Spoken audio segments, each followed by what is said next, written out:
You? Nope, that's it. First words out of my mouth. To you. Have you talked today? What I did do though is before the show started, I don't normally do this, but I started singing the alphabet. A, B, C, like to warm my mouth up. I stayed up so late last night. Really? Why? It was stupid too, because I have to get up tomorrow, probably like at 4. Yeah. So going to bed late tonight was stupid. I was just watching Tyson Bagent shit. Oh. I fell into the NFL rabbit hole. Well, there's so much, right? So much NFL media. And dude, he's so fun to watch. He is, right? Yeah, his interviews, his press conferences, he was on this podcast. He carries podcast. It's so good. He's so fucking good. It's crazy. It's way better watching his stuff than it is watching most of the other NFL guys. I get this sense that it's not just us who sees it, but his entire team knows how cool he is too. Do you think so? I mean, just if you go on anytime the Chicago Bears post anything about Tyson Bagent, or they just like even put a picture of him, it's like, make him the number 1 quarterback. He's the best. Bring him in. You know, it's like people just love him. That's true. Yeah, people love him. The WPTH shirt is so good. Oh, is that that's J.R. Howell's shirt? Oh. Yeah.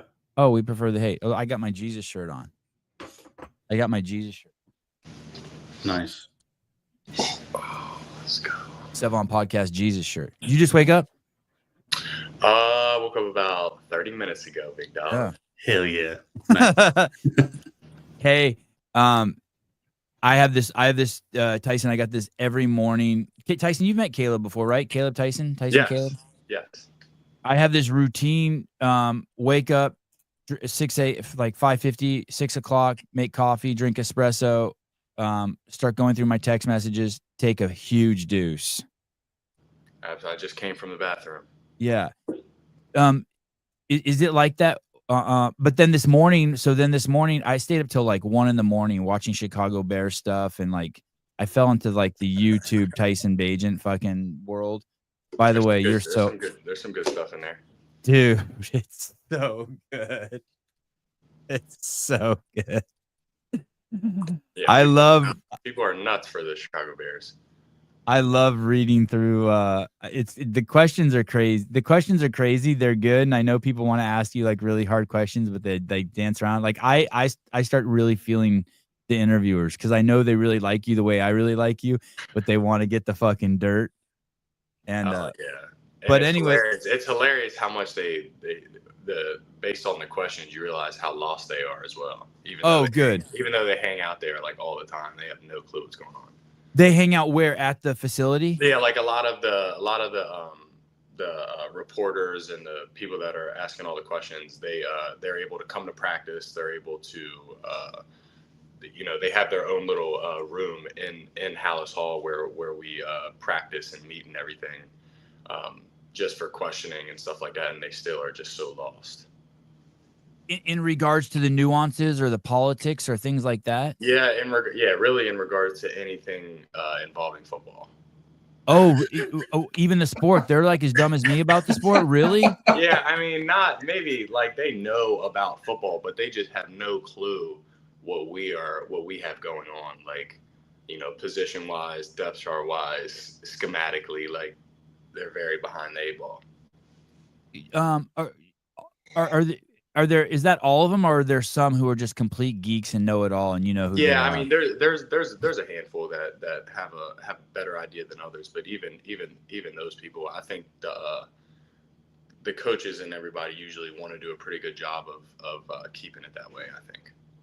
Hey, are there any players who are now in the media pool? Like, in CrossFit, all the media does CrossFit or had some sort of aspirations, or it changed their life.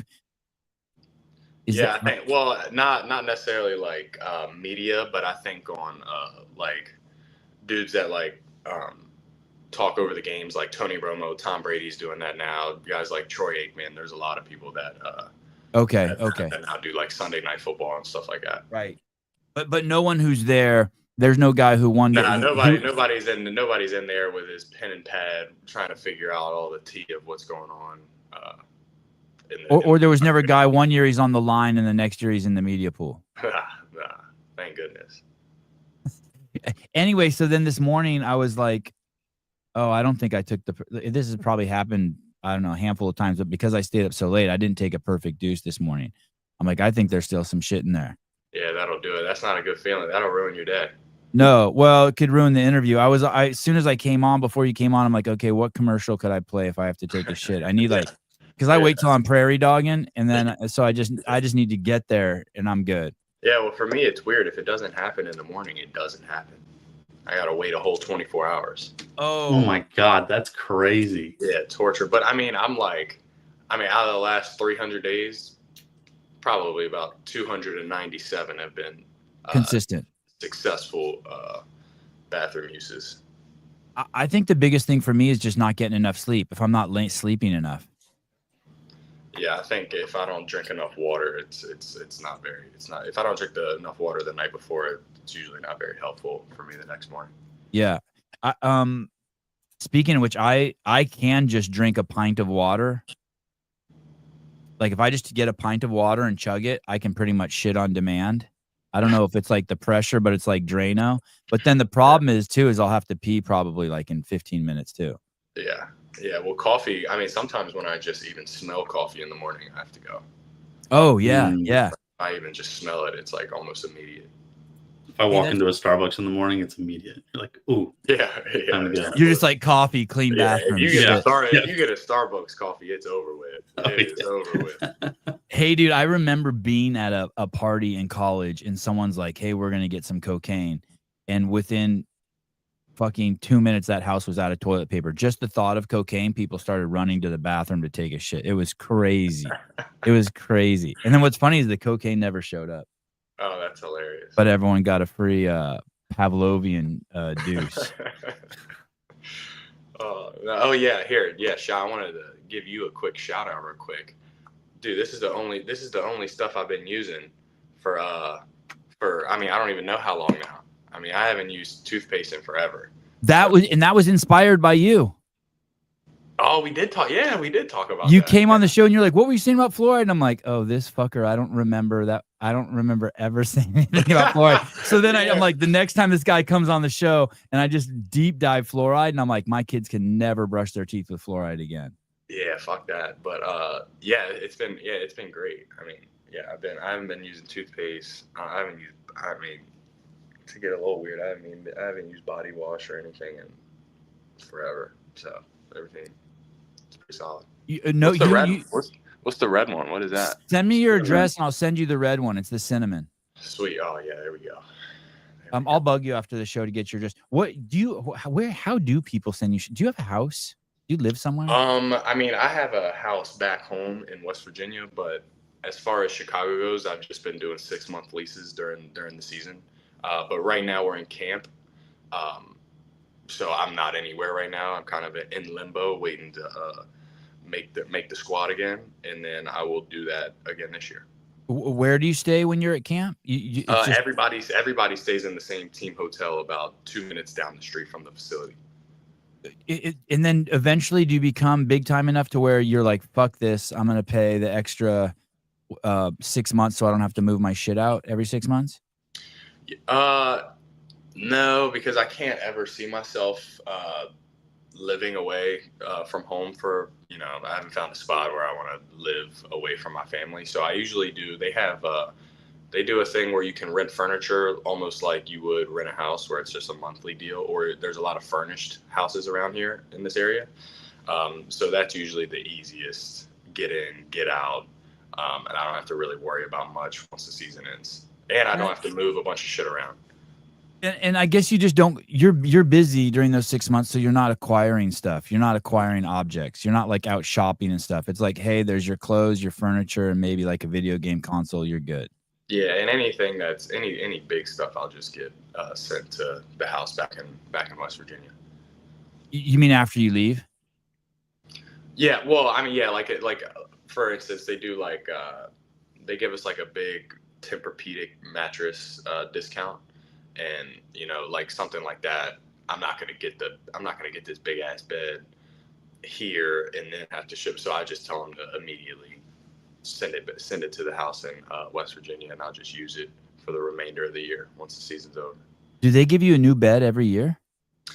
I mean, technically you could get a new bed every year, but I've only ever needed just one. So I haven't used it every year. Is that standard across the NFL? Like all the players? I'm not sure. I know. I mean, so far here in Chicago, it's been the deal. I think I don't know if it's right after camp or whatever, but they give us this. It's like a $5,000 discount to get a new mattress. That's crazy. That's smart. Oh yeah, it's pretty sweet. Yeah, it's pretty sweet. Yeah, that's crazy. Okay, here's your helmet and your jock strap, and here. Oh no, your cup. No, you guys don't wear cups, right? Talk about that. And here's your mattress. Yeah. Any other weird shit they give you? Any like? I mean, the greatest, the 100% without a doubt best perk that the Chicago Bears offer is, and especially during the spring when we're in OTAs and spring training, is because they have they got the Chicago Cubs and they have the Chicago White Sox. Any game you want, you just ask for some tickets. They freaking hook you up and sit in front row at these games. So that I've now become a little bit of a baseball fan within the last couple of years, just because I've been taking full advantage of that. Anytime I got people in town, Ezra comes to town, friends comes to town, anybody comes to town, we're going to a baseball game. I think I saw something on your Instagram where you're sitting behind the dugout. Oh, I mean, not the dugout, behind home. How unbelievable is that? That's where I sat the whole game. Like, it's unbelievable. Like, I cannot even believe that they hook us up with that. And it's so easy. All I got to do is be like, hit up the player engagement lady. Hey, can I get 3 tickets to this game? Yes, here you go. Here's a parking pass. And then you're in there. Hey, are there other cool people in those seats too? Like, does everyone know those are the hookup seats? Like around you? Yeah. Well, yeah, there's one time I went to the White Sox game, and there was a player, I forget his name, but he was on the team when they won the World Series back in the day. So like, yeah, stuff like that is pretty neat. Hey, how about that? How about what happened to that CEO of that company, Astronomer? Did you see that? Oh, dude, they should have just played it off, man. The camera would have left them. Nobody would have found out. That was terrible. You know not to be kissing your boyfriend back there, right, Tyson? when you're behind the batter's box, right? Or the whatever. The terrible. That was oh my terrible. God. I was like, are we gonna Coldplay didn't help him out either. He said, wow, either those people are really shy or they're having an affair. God, that shit was crazy. Oh no, yeah, that was nuts. Hey, the last thing we had like that big was like the Hawk Tui girl. I mean, she was even bigger than that, but it's pretty crazy when something like that happens, right? It's like everywhere. Yeah, that was bad. That was bad.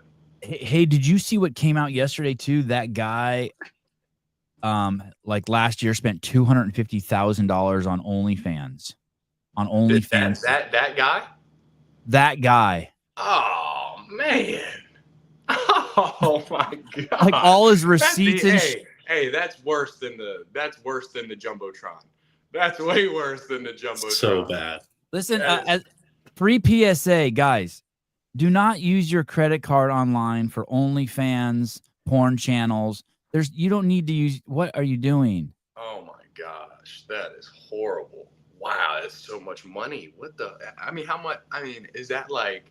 Aren't they like 50? I feel like they're not that expensive, right? He's buying like he's buying him a house, dude. He bought like 1,000 channels.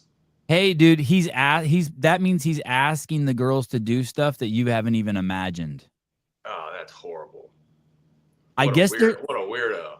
I guess there's this really I don't know the whole deal. One time I did a little segment on her, but I guess the richest OnlyFans girl is this girl called Sophia Rain.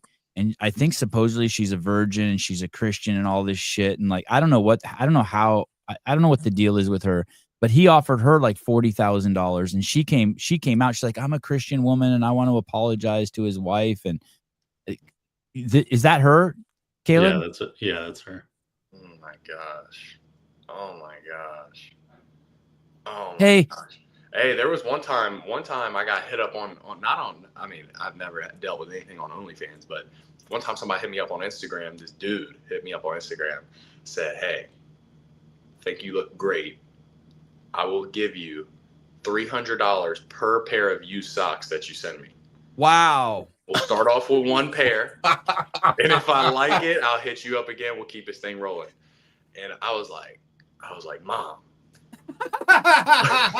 dude, this is like 5 years ago. So I didn't have. Hey, you struggling, man? I had no money at this point. That's right. I'm like, Mom, I mean, what's the worst that can happen? I send this dude a pair of socks. He doesn't pay me. Like, this is nuts." And she was like, "Yeah, don't do that." And then I didn't end up doing it. But moms always have good advice. Hey, what a weird thing. He should have been like, "Hey, I own a card shop." yeah, Not you look he good. He should have hit it a little more than Yeah. that. Oh my God. I sell authentic merch. Signed. Back in the day, I was interviewing Froning. This is way back, like 2013 or 14. I don't know. Whenever he came on the scene, I'm like, "Hey, any weird offers?" And he said he got an offer. Someone offered to pay him money to jerk off on camera. Oh my God. Yeah. So aggressive. Aggressive. Yeah. That's intense. Hey, here's 20 grand. All you got to do is bust a nut. That is terrible. Oh, speaking about Rich Froning. First off, I mean, wow, he's just like, I feel like he's gotten cooler. I agree. Since not being in the games. Like, he is the absolute man. Yep. He's killing it. But talking about him, the fucking games are about to happen. I know. Can you believe it? Dude, this is hype, man. This is hype. The dudes are out of control this year. Out of control. Can't even believe it. I can't believe you're such a fan. I can't believe like you enjoy CrossFit so much. It's crazy. Oh, well, I just do it so much, so I'm just so impressed. I just can't believe how unbelievably capable these freaking weirdos are. You know how hard you push yourself when you do it, and then you see their times, and you're like, "Where did you get that? Yeah, time? exactly. Make that time like, up? Yeah. How? Like, wow. But then you know, you start to see all these videos, like all the day in the lives that like Hiller's doing, and all the clips that are coming out, and you see that like, you know, I think that especially like a great example is like the Ty Jenkins kid, and he's just like yeah, well, 55 goldfish is 30 grams of carbs, and I'm like, oh shit, okay, now I kind of get it. And then you see Dallin like, Pepper. Oh, you're autistic. You see Dallin pricking his finger after every run session, just seeing where his blood pressure or whatever the fuck he's doing is. What was it? Lactate threshold. I didn't even know you could test that. Yeah, I don't even know what that means, but what an animal. Hey, your dad's doing an event on Saturday in the main lobby of the venue. He's doing an arm wrestling competition, and then I asked him if you were going to be there, and he said no, you were in. Is it called spring training? What's it called? This is training camp. This is training like camp. Balls to the walls. I'm out here fighting for my life every day. Even in your third year.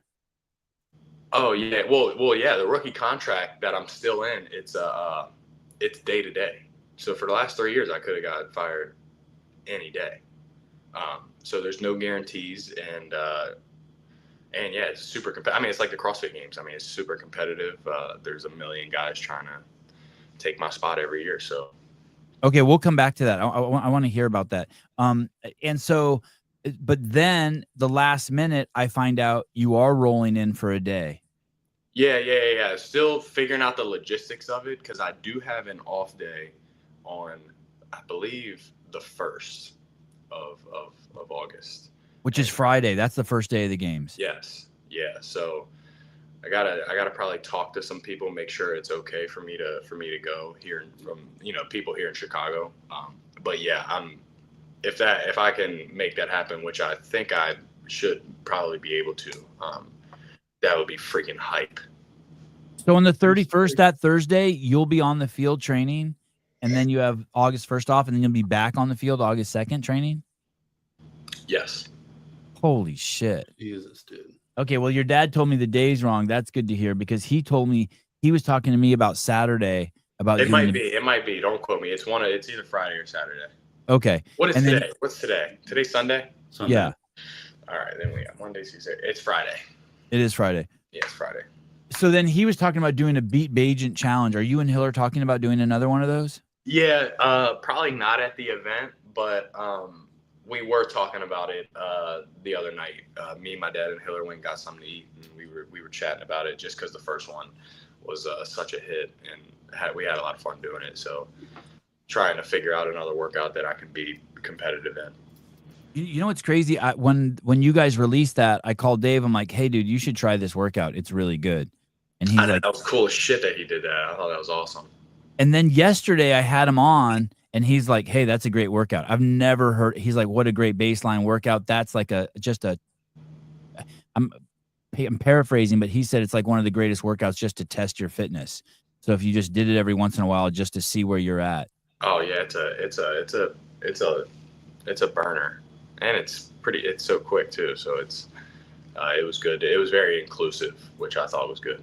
When you did it against Folo, had you ever done it before? That was my first time doing it, but I had known I had done a similar workout to that. That's kind of where the idea came from, because I had done a workout that was odd minute, even minute till failure. On odd minutes you were on the rower, even minutes what were you doing? Even minutes was a 15 cal row, and then odd minutes was burpees over the rower, starting at 3, increasing by 3 each odd minute until you can't complete it within the minute. Okay.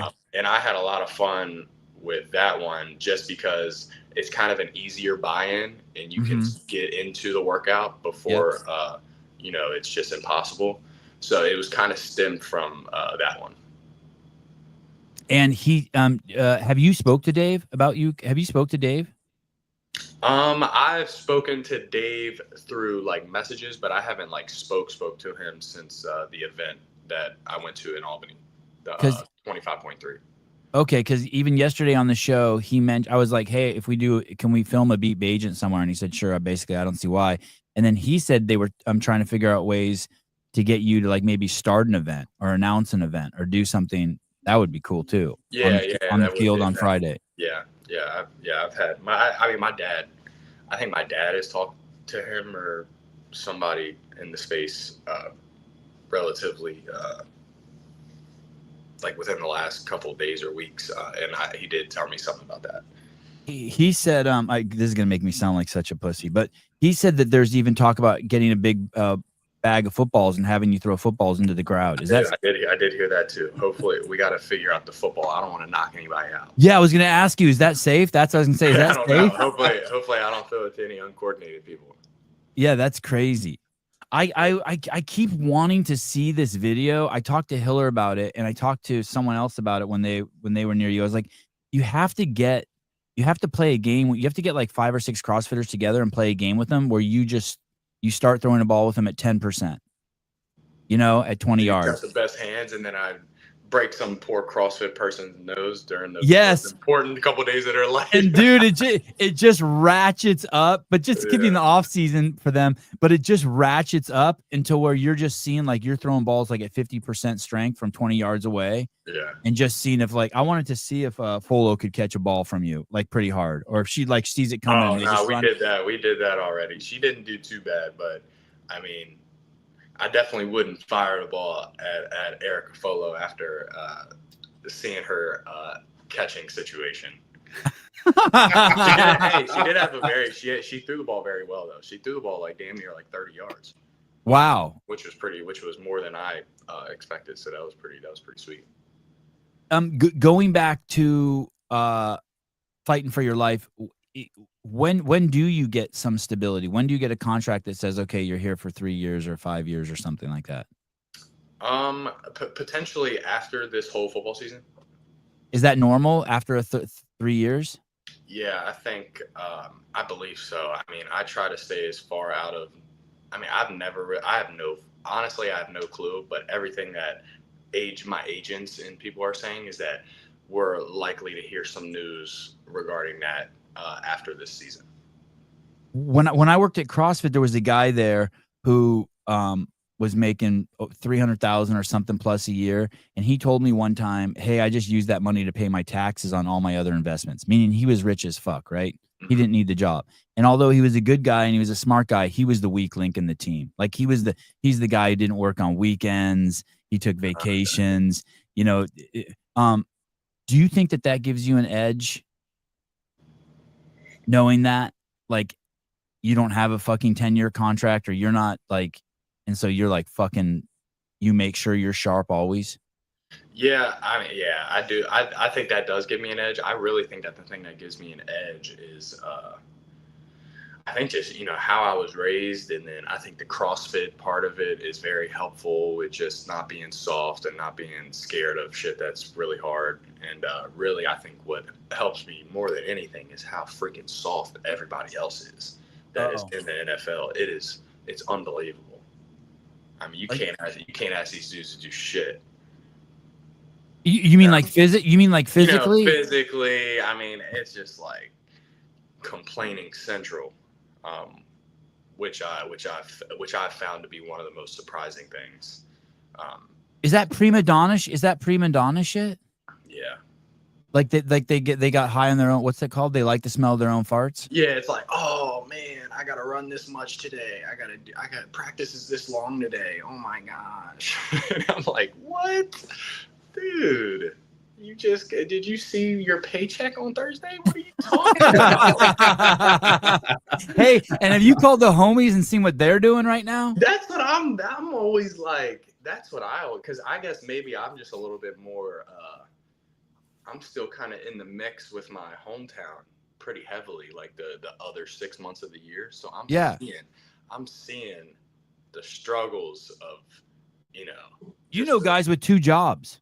Oh my God. Yeah, I know guys with 2 jobs, with no jobs, and everything in the middle. I mean, it is just, it's unbelievable.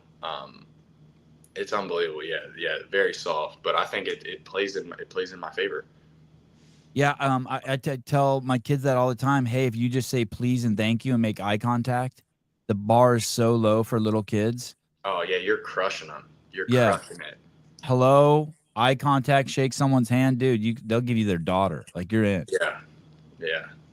So are there 4 quarterbacks? Wait, what does OTA stand for? Official. I think it stands for official team activity. Okay. And so when you say you're an OTA, that's all like hands on deck. Yeah, it's like, no, that is the OTAs is the spring 8-week time period where you get in. You see the new team for this. You see the new coaching staff for the year. You start learning all their stuff, and you really you start getting a feel for what the training camp is going to be like. But after OTAs, you go home for the summer. Then you come back after the summer, and it's freaking training camp. And really, training camp bleeds into the season. Okay, let me see what this person wants. I hope you have something good to say. Caller. Hello. Hey, can you hear me? Yeah. Forgive the out of breath. I'm at the gym, but to go back to your previous conversation. Yes. I went to like a luxury inpatient rehab, and like 50% were NFL players, and they were all just complaining like 24/7. Like, Tyson's right on. Wait, where was this at? It was they have a contract with the NFL, so like everybody that needs like mental health goes to this place. Wait, there's NFL players. Like, there's NFL players that need mental health. Dude, I guarantee no comparison, but they're a bunch of fucking pussies, dude. Like, complaining about everything. Like, coach yelled at me. Dude, yeah, like, dude, the biggest fucking dude. I don't know how to explain it. Like, you'd have to be around it. And they've got like their individual therapy group with all the NFL players, and dude, it's wild. Wait, you're telling me there's a group of dudes that look like Tyson who sit in a circle in chairs, and they're like holding their cups of coffee in their hands like this, being like, and coach yelled at me in front of the whole group. Yeah, dude. And they're so fucking like, dude, they're click, like they sit by themselves at lunch and breakfast and dinner, and like they create all the problems in like big group classes. Like, oh my God, you don't understand what it's like pressure. And did you call it luxury inpatient rehab? Yeah, I did. Oh my God. Wow. That's so All right. good. Well, hey, if you ever see Tyson in there, you call back. No problem. Have a Okay. good one. Thank you. Bye. Hey, I'll get back to the camp thing. It is the pressure thing. I can pretend like I know what that is. There has to be times, especially for you, where you take the field and you just want to run away. Like it's like speaking in front of a whole crowd. Do you ever get that? Like you take the field and you go into fight or flight? Yeah, it's definitely the thing that makes me the most like nervous in my life, I think. Like right now, like, it gets me really like, holy shit, I gotta dial this thing in. Like, this is gonna be the hardest thing ever. Like, let's freaking go. Kind of similar, I guess, to, really like the same feeling that I felt whenever they were about to say go in that dumbass workout I did with all those freaking studs in 25.3. Just kind of like, holy shit, this is gonna be so hard. I want to go get in the car now and drive home. This is gonna be horrible. Yeah. Like, or can you imagine being a UFC fighter? Oh my gosh, no, I can't. I can't even imagine that. The nerves must be absolutely insane. Yeah, it must be nuts. Dude, how about Ilia Topuria is the greatest of all time? My goodness. This dude is dangerous. He is the coolest dude ever, too. You see he was crying before the fight because he knew he was going to have to whoop his ass. Oliveira. He said, "Man, I cried before the fight because it was you. I knew I had to beat the shit out of you." Hey, I will say this. I don't want to take anything away from Charles, but his jaw is always suspect in the first round. Yeah. He has he has a glass jaw in the first round. And you know who else has a glass jaw in the first round is Patty Pimblett. Hey, Patty Pimblett will die if he fights that dude. You think so? Dude, when they faced off, Pimblett looked huge compared to him. Yeah, Pimblett, he did have a pretty impressive last outing. So, who knows? I guess it's any given fight you're liable to. Toporia's a little man, I think. Oh, yeah, but who cares? You see how powerful that dude is? Yeah. Dude, have you seen the video compilation of him, of people on the street letting him punch them in the stomach? No. Dude, he kills these poor people. Like, these are the dumbest people I've ever seen in my life. They'll just be like this, hands up, and he just, he's not like far away. He's probably like 12 inches away, but just the ground force production, the torque, the power that he crushes these people with. It ruins their whole next week has got to be over with. Like they're out of commission for a week. Have you been in? Oh, here we go. Oh man. Oh. Oh my god. Oh my god. He like barely swung. Okay, that one was harder. Oh my gosh. Yeah, it's a good idea until it's not. Bow, dead. Like he felt that one. Those dead. are the ones you feel in your balls, huh? You get hit in the stomach and your balls hurt a little bit. It probably hurt. They probably don't even feel anything. They probably just go numb. They can't. He's crying for sure. Poor dumbasses. Oh, that guy looked like he was gonna throw up. Wow. Oh. And you know that he's not asking these people if he can punch them. These No. people are like, yo, hey, light me up. Hey, it's kind of the same thing of catching a pass from you. Like, yeah, if I freaking crow hopped and fired it at their face. But you know what I mean? Like they want to like know, like that's the closest they're gonna get to tasting like and one punch and they're dead. You are kind of able to say that you got, you took one to the stomach by the double chant. Armin will put him to sleep. That would be a great fight. I would love to see him fight Armin. That would be sweet. Armin is nasty. Has Tyson ever watched Gaelic football? I have not. Or is that in San Francisco? Where's Gaelic football? I'm not even sure what that is. That was a joke. Gaelic. Okay, so there's four. Or how many quarterbacks are there in this OTA thing that's going on? So right now we have 4. There's 4 on the team. But not all of you guys go. I'm not. I don't know how every team plays it differently. I'm not sure how we're gonna end up doing it. That dude Reed's a quarterback too. Yeah, so there's Caleb Williams, Austin Reed, me, and then Case Keenum. And were these dudes Reed or Case Keenum on the team last year? All three of those guys were. Case Keenum he's new to the team this year, but he's a seasoned vet. This is like his 14th year. He's an OG in the space. He's a good dude. Wow. So and you're even though they're your teammates, you're competing against those guys. Yeah. It's all training camp. Everybody's competing. Yeah, everybody's competing for a job. The cool thing with Case Keenum though is not my first NFL game, but I went to an NFL game, the Commanders versus the Giants late in the season. I don't think either team was making it to the playoffs, so it was just like an exhibition game. And I took a picture and I posted on my Instagram. I think it was like somewhere in 2019 where I like took a picture at the game and I was like, man, one day I promise, one day I'm gonna play here. Case Keenum played in that game.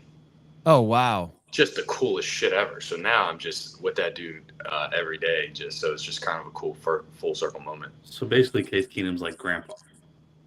I mean, year 14. Not a lot of people are doing that. I mean, he's in the 1% of the 1% of the 1%. Like he's done some unbelievable stuff. What team did he come from? He's played on a handful of teams, but we acquired him from the Houston Texans. And Caleb, they're not getting rid of him because they paid for him. Nah, yeah, Caleb's our guy. So he doesn't have to. He's not competing. We're all competing. Like I said, it's the NFL. It's hard to. It's comparable to the CrossFit Games. It's hard to stay in the spotlight.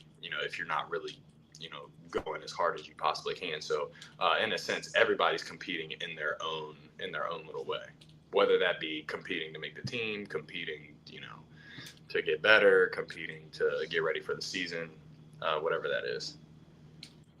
When you start Googling around about your new coach's name is Johnson?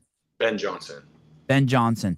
Well, I was going to call him Don Johnson. But when you start Googling around and you look up Ben Johnson's name and you look up your name and Caleb's name, there's this theme that's just going across the board that the camp is really intense this year and that there's a shit ton of information coming your way. And even I watched a bunch of press conferences with the coach. He's completely aware of it, and that they're basically turned the fire hose on you guys on terms of stuff you have to learn. And I know that's been a topic of conversation with us in the past about how much you have to study, about basically how you just lock yourself away with your iPad.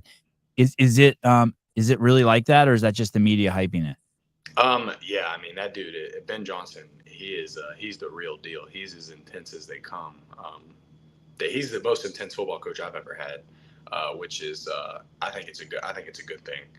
And he expects they expect a lot of us. They hold us to a very high standard, and it probably is one of the more difficult. I don't know. They've all been difficult to learn and get down, but I would say from what's expected of us, it is probably the most difficult and intense. But it's such a good coaching staff, and they're all such good teachers that it's almost like it's almost easier in a sense, as long as you hunker down and pay attention to all the information that's being spewed out.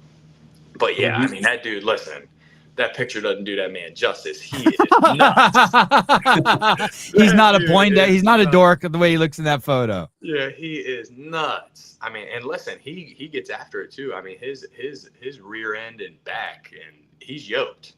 He's yoked up. He's in there 5 in the morning. Somebody told me he was squatting one day, just talking to himself before anybody got in there. A complete crazy dude. But he's an unbelievable football coach. Yeah, his jaw looks pretty wild. Yeah, and it seems like everyone in the space respects him, meaning the players, the other coaches, the media, everyone. I couldn't find anything disparaging about him. Even I guess he got fired from his old job, but I guess it's like nothing. He's the man. Yeah, it's really the first time that I've been around a situation where there really is no blame.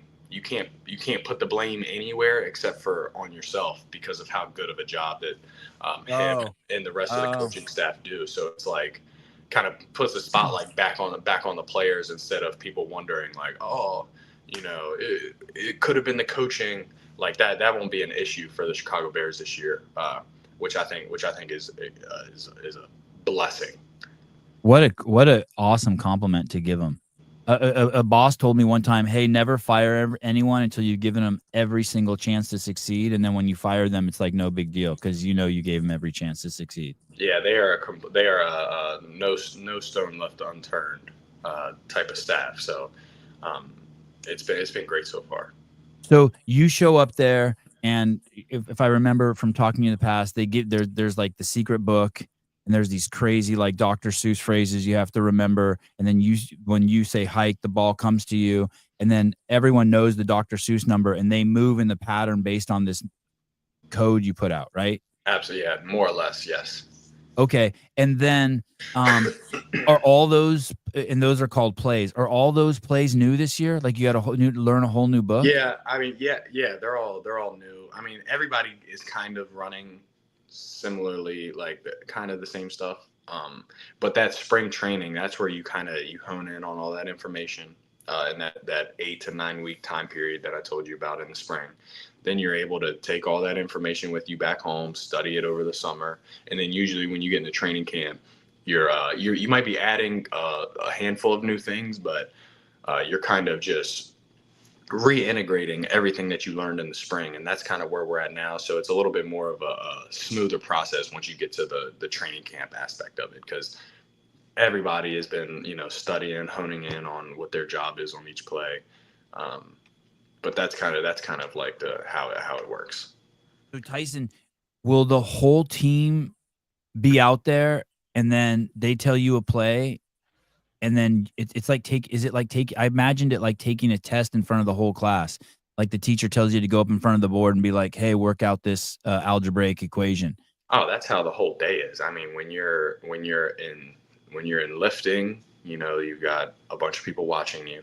When you're at practice, there's not only the coaches watching you, but they've got scouts scattered on the sidelines of the whole field that are just watching you. In the meeting room, you've got coaches that are just watching you, listening to your answers. So the whole day is pretty much you're just being watched to really, I think it's just to see if they can trust you and if you have what it takes to make the team.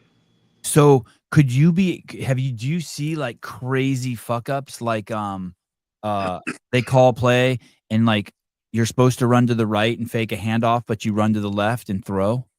Oh my gosh, absolutely. Oh, that was fucking horrible. That really yeah. Why do you think that dude just called in and said all these dudes are in rehab?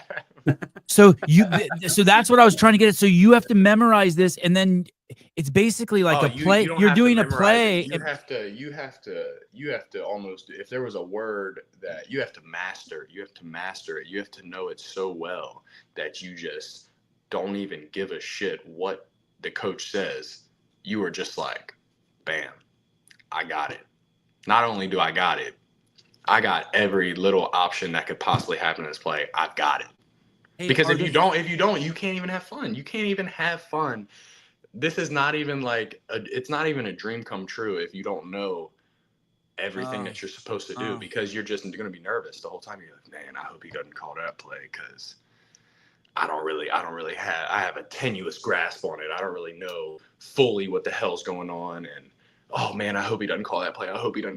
It's just like, you know, it's a little bit of that. And I assume that probably takes a little bit of a mental toll on a lot of dudes. Cause if you don't have like a great understanding for like the deeper meaning of why we're doing things like schematically and play wise, then it's a struggle. Like if you got to try to just memorize it, and you don't really know the big picture behind it on why we're doing what we're doing, I mean, it can be tough out there. But yeah, you see it every day. Then we get in the meeting room, and it says practice, and there's a bunch of sections. It says, you know, maybe like turnovers, errors, and then it says your number, and then what you did, and what you did wrong. Fuck, dude, that's crazy. Yeah, it's intense. And are there ever any attaboys? Like, you ever get any, like, like if one of my kids does something right, I'll point it out to all 3 other kids. You ever get any, like, Oh yeah, hey, then we'll turn on the tape and there'll be like 5 or 6 clips of like, hey, this was an exceptional play that this person made, or this was a very heads up play that our guy made right here. Hey, we worked this situation and boom, look, so and so killed it. Or hey, so and so, you were all over the tape today. Love what I'm seeing. Like there's a lot of that. he said something. Ben Johnson. Yes. Ben Johnson said something in one of the press conferences that scared me even. He said, we're still working. I want to say he called it pre-snap and the quarterback, the center quarterback exchange. And he says, we still have to get rid of some hairy high school stuff, has to be eliminated. Yeah. I was like, oh God. Yeah. It's like once you get to this level, it's like there's certain things that just aren't accepted anymore. He called it hairy high school stuff.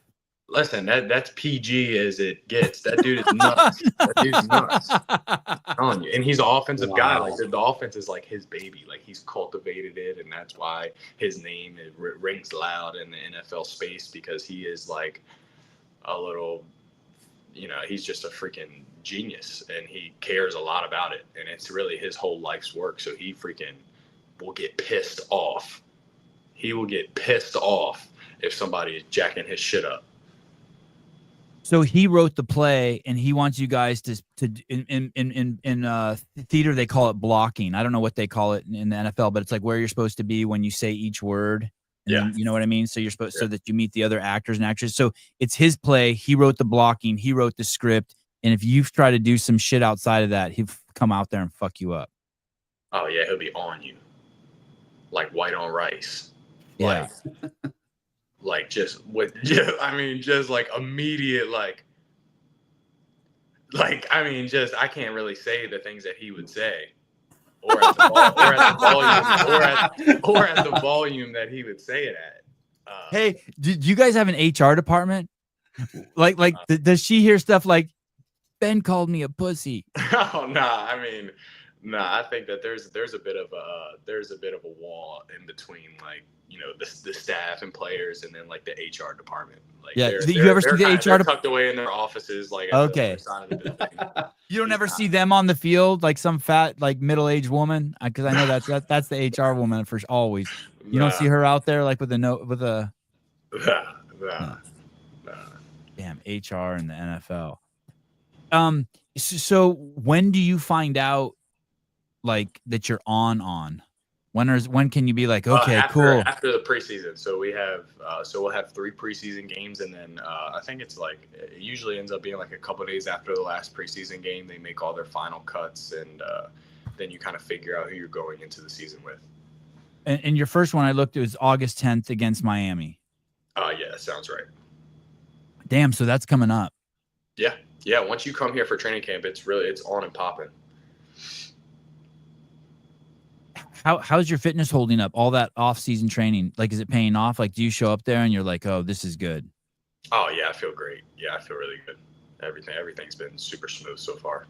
And when you show up there, are you just in incredible shape? How do all the guys show up there in incredible shape? Everybody shows up in better and probably the best shape that they're in the calendar year. Okay, so they know. Yeah. Well, and because also you're kind of like your ability to work out as much kind of goes down a little bit, just because you're in meetings all day and you're studying all day and you're doing this and that, and then you have practice and you sweat and you lose about 6 pounds. So you're not going to do like a crazy back squat workout or whatever. So you kind of are building your body up to kind of sustain the longevity of the season. What is your weight right now? I'm about 216 right now. And I remembered in the past talking to you, you had, like, that's one of the things in the NFL, like they give you a weight range and you got to stay between it. Are you in your range? I am. Yeah, I am. I always kind of just stay in that area. But God, that's I big. fluctuate from like I fluctuate from like 212 to 217 usually. That's crazy. You hold 216 crazy. You do not look like you're 216. That's nuts. Appreciate that. Yeah, that's nuts. Congratulations. And in one of the podcasts you did, you talked about not getting, I forget what the word is, but it kind of freaked me out what you were saying. You don't get a lot of looks or attempts or what Oh yeah, I mean, yeah, just, you know, usually reps. right now this is like the lump sum of my reps. Like training camp in the preseason, that's where everybody's getting a chance to show their capabilities, essentially. But then once the season starts, you know, you've got your starters who are getting ready to play, and then, you know, you kind of just have to stay ready in the background. So right now is probably is the most fun time for me.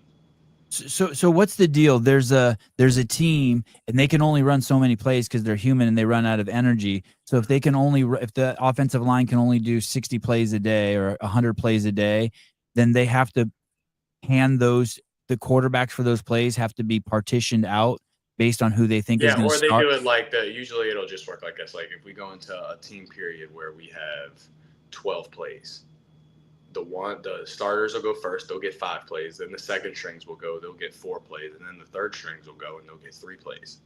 Then we'll go to another period.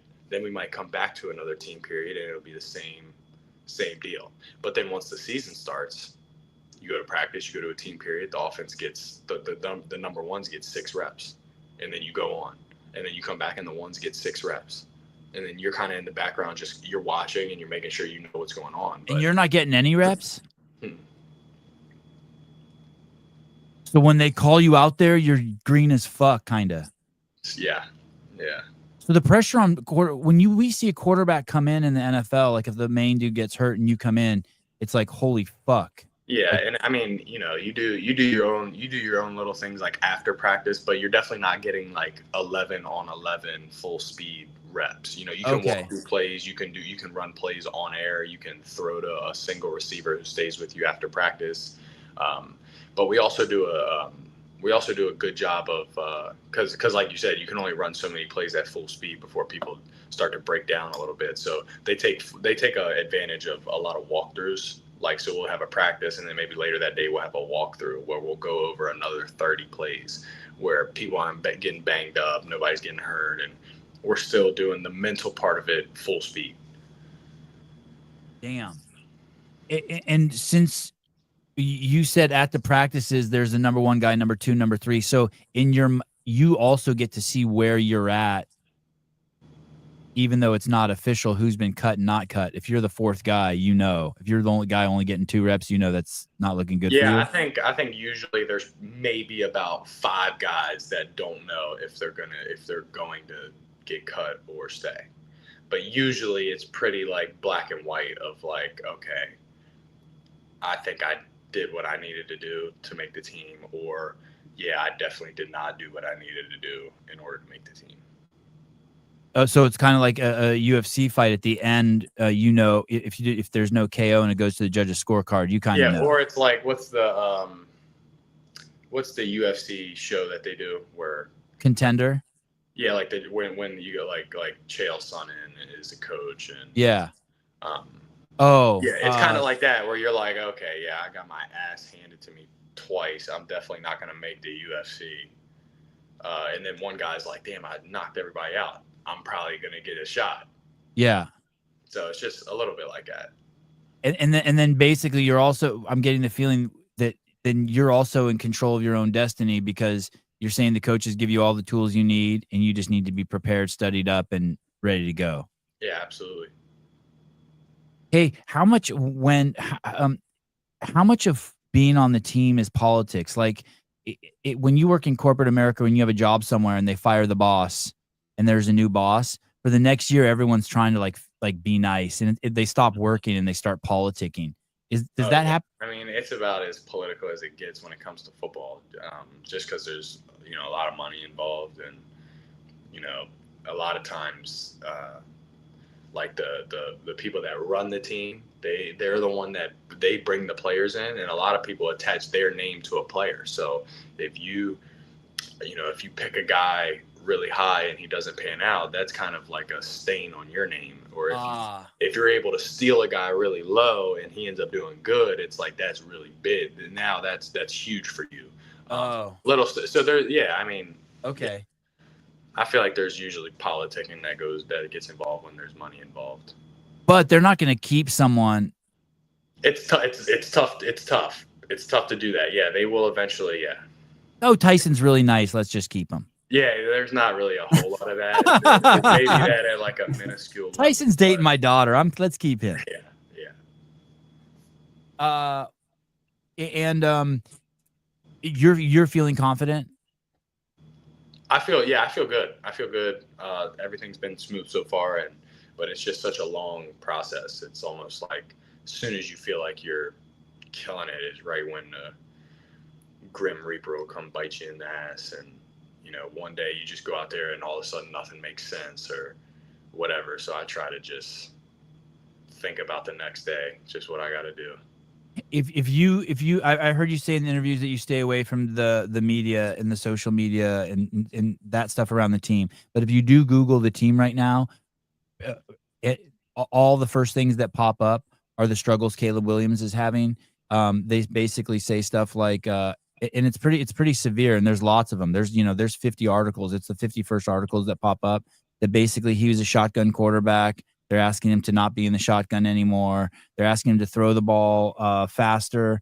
I know we had talked about that before. He was like, he held the ball on average for 3.13 seconds before release, whereas the league average is 2.5. He was sacked 68 times last year, which is the 4th highest in the NFL.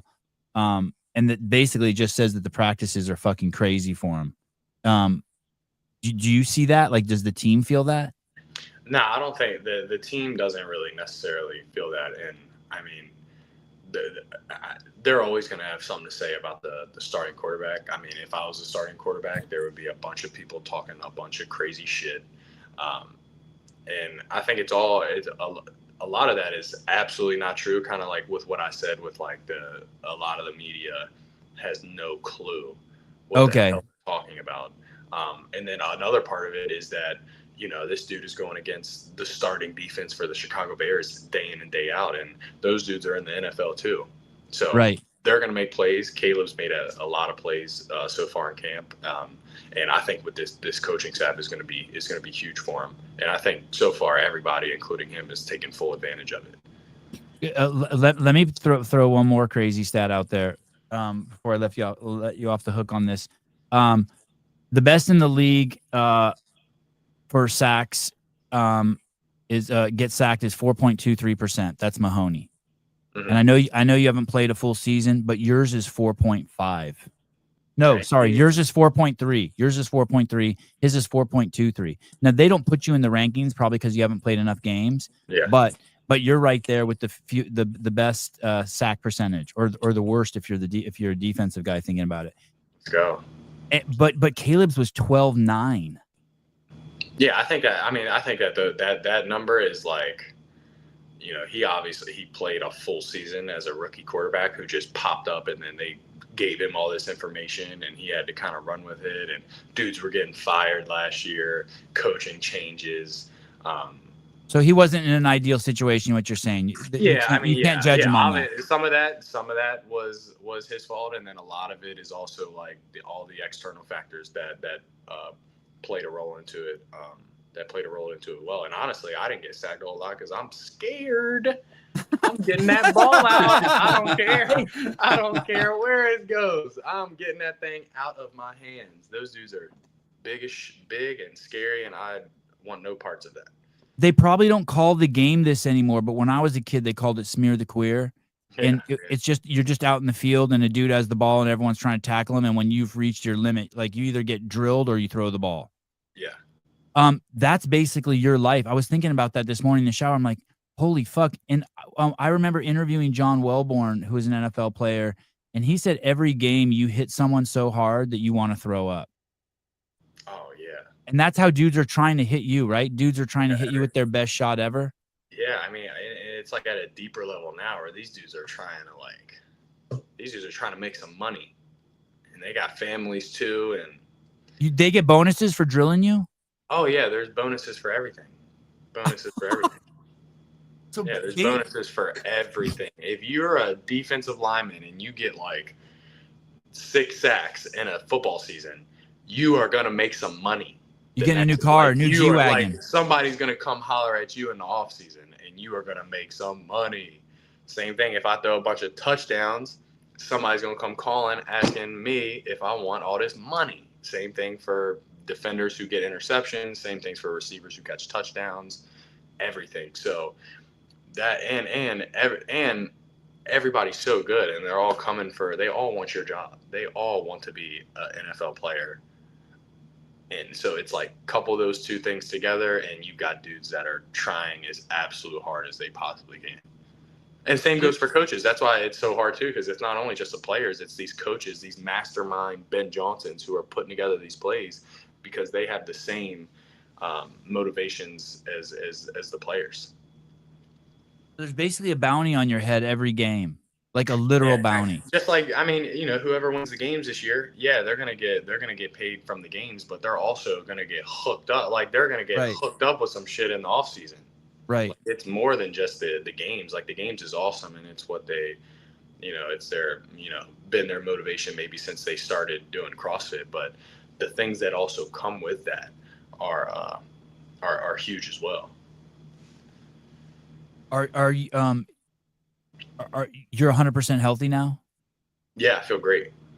I remember one time speaking with a SEAL buddy of mine, and he had come home early from a deployment, and he was really frustrated. And I said, "Why?" And he said, "Because I want to go back." And I go, "Really, dude? It's not like a break?" And he goes, "No, dude. I trained fucking my whole life for this. Like that's what I'm supposed to be doing." Yeah. Do you when I hear people ask you the question about wanting to play, like sometimes you'll take a longer pause than usual. Are you starting to get, I don't know if frustrated is the right word, but I picture you as kind of like, I know how hard you work, I know how hard you study. Is it like crazy, like you're this space shuttle that's on the launch pad, thrusters on full blast, and you just like, fuck, can someone just get in the ship so I can fucking... Yeah, I mean, when I think about it, I think about like me not. I don't want to ever, because I see it. I mean, these dudes, like I said, they're soft. They're soft. They're so cool with just being around and just like having their little role, which I am, and it is the greatest job in the world. But I don't care if I'm not even good enough. If I'm not good enough, then I just would like to find out. I would like to find out. You know what I mean? I want to find out that I'm good enough. I want to find out that I'm not good enough. I don't care what it is, but I am going so hard that when the time does come, which I mean, we saw in my rookie year, the time came, and you know, all of a sudden you get thrown in there, and you know, hey, what are you gonna do? Nobody cares that you're green. Nobody cares that you haven't gotten a rep with these guys. Nobody cares about any of that shit. So I am fully confident that the time will come, and I mean, even where I'm at now, I mean, I'm in the NFL. Like I said, I go home all the time and see people selling insurance and, you know, people that don't have a job and that are struggling. So, I mean, it's, I think it's a big perspective thing, but yeah, I am totally into figuring it out. So. That's crazy, dude. That is some young man fucking shit. You want to get in and fight for yourself. You want to see, like you're this knife, you've been sharpened, now you're sitting on the counter and like, someone pick me up and cut that fucking steak over there. Yeah. Like, you want to know. You didn't sharpen the knife. You didn't sharpen the knife to just look at it or just to hold on to it. It's like, wow. So there's no part of you that's like, okay, this is cool. I'll sit on the bench for 10 years. I'll make a lot of money and everything will be fine. I think that would be great. I think that would be great, but I just would not pick that if I had the choice. I would not be right. Like, okay, this is great. Right. Whatever. I'm like, no, I want to lean the freak forward and freaking throw me in there, and I'm down. I'm down to see what happens. I don't really mind. I mean, I would love to do great and be the best of all time, but I'm just so into figuring out where I'm at. So that's where I'm at with it. It's so stupid what I'm saying too, or that like I'm just realizing this because I'm flashing back to your last season at Shepherd, and I don't remember if it was. I think it was the last 3 games. you were throwing fucking last minute fucking buzzer beater touchdown passes, going crazy. And so you come like, you're that guy. Give me the ball, coach. Put me in. I don't care if there's 3 seconds left and we're down. I'm here for the test. Let's figure it out. Let's figure it out. Yeah. Let's do it. Because there's an expiration date on this thing. Like NFL, they say NFL stands for not for long. Yeah.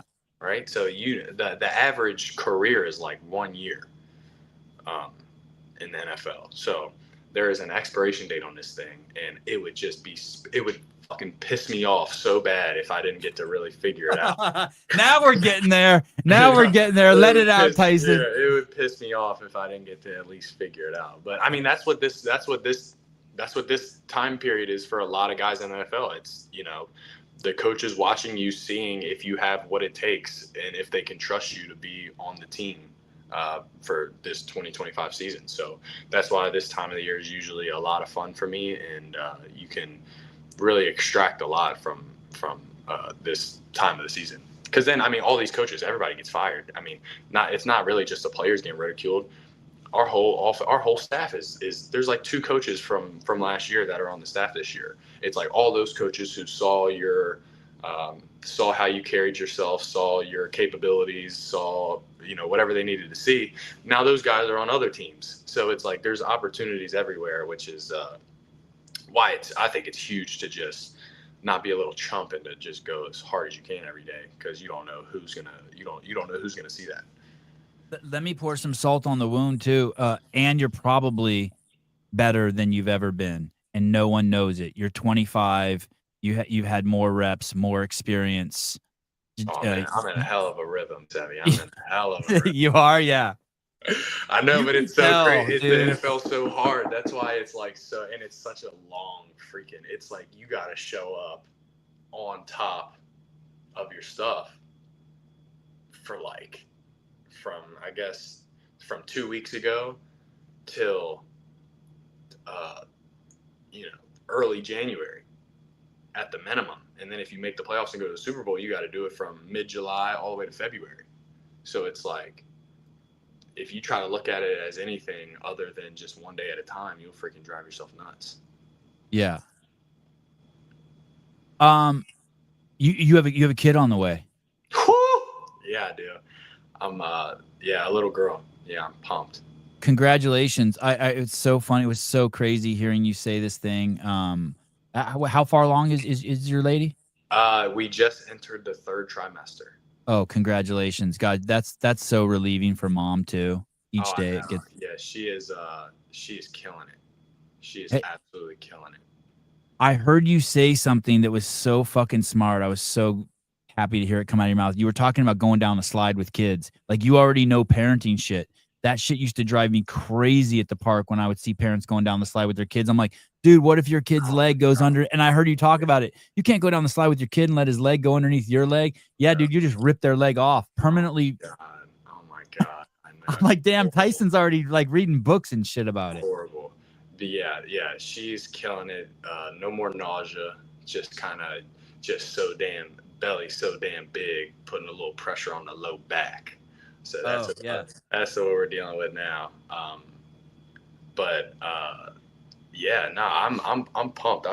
Luckily for me, I've had so many freaking just dad role models in my life, and really a big one has been you, honestly, just with everything you've done with your boys. So it's been huge. Well, to be honest with you, and I've told Travis this, your dad kind of deflects compliments sometimes. But when I would visit you guys and you guys were little kids and I would see the way your dad treated you and talked to you, I remember thinking, I've never seen a parent talk to his kids like this. And then when I had kids, I'm like, I'm doing it just like Travis did. Just fucking be real with them. Just like, it was, I'll never. Yeah. In their grill all the time. Yeah. Yeah. Fuck around and make me emotional thinking about it. But yeah, like you, my dad, Gallagher, just.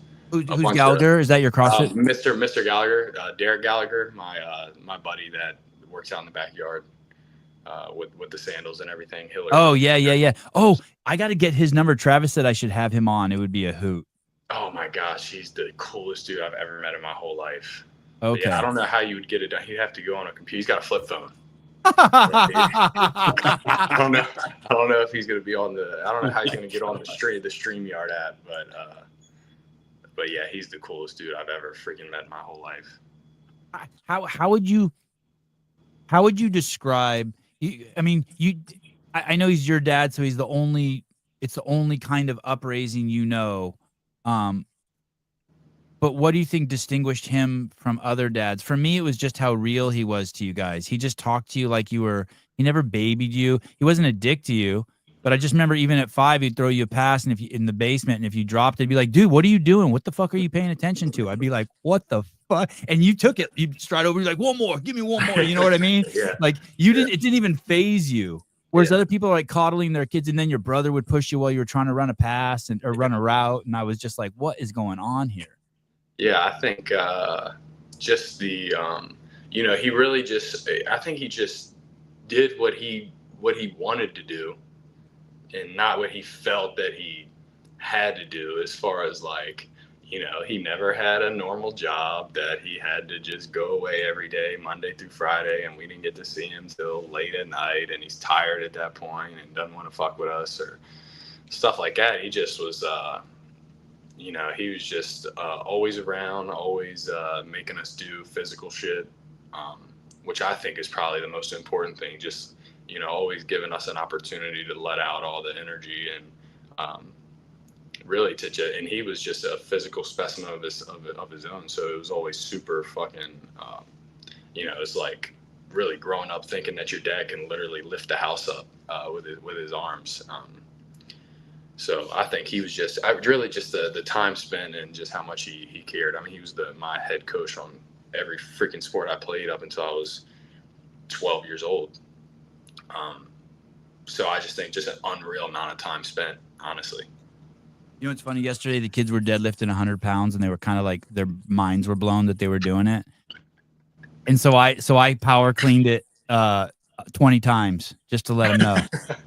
Look how strong you're, because they just think I'm old. They think I'm going to die tomorrow. I know. I honestly, I swear, I don't know how old I was, but there was I literally thought, he had me convinced he could just lift the house up if he wanted to. Yeah, I was just like, your dad's totally like that. If you asked him, could you lift this house up? Your dad would be like, easy. Yeah. Or just anything dude, what? I'm the strongest dude in the world. What are you talking about? Shit like that, where I'm like, fuck, that's crazy.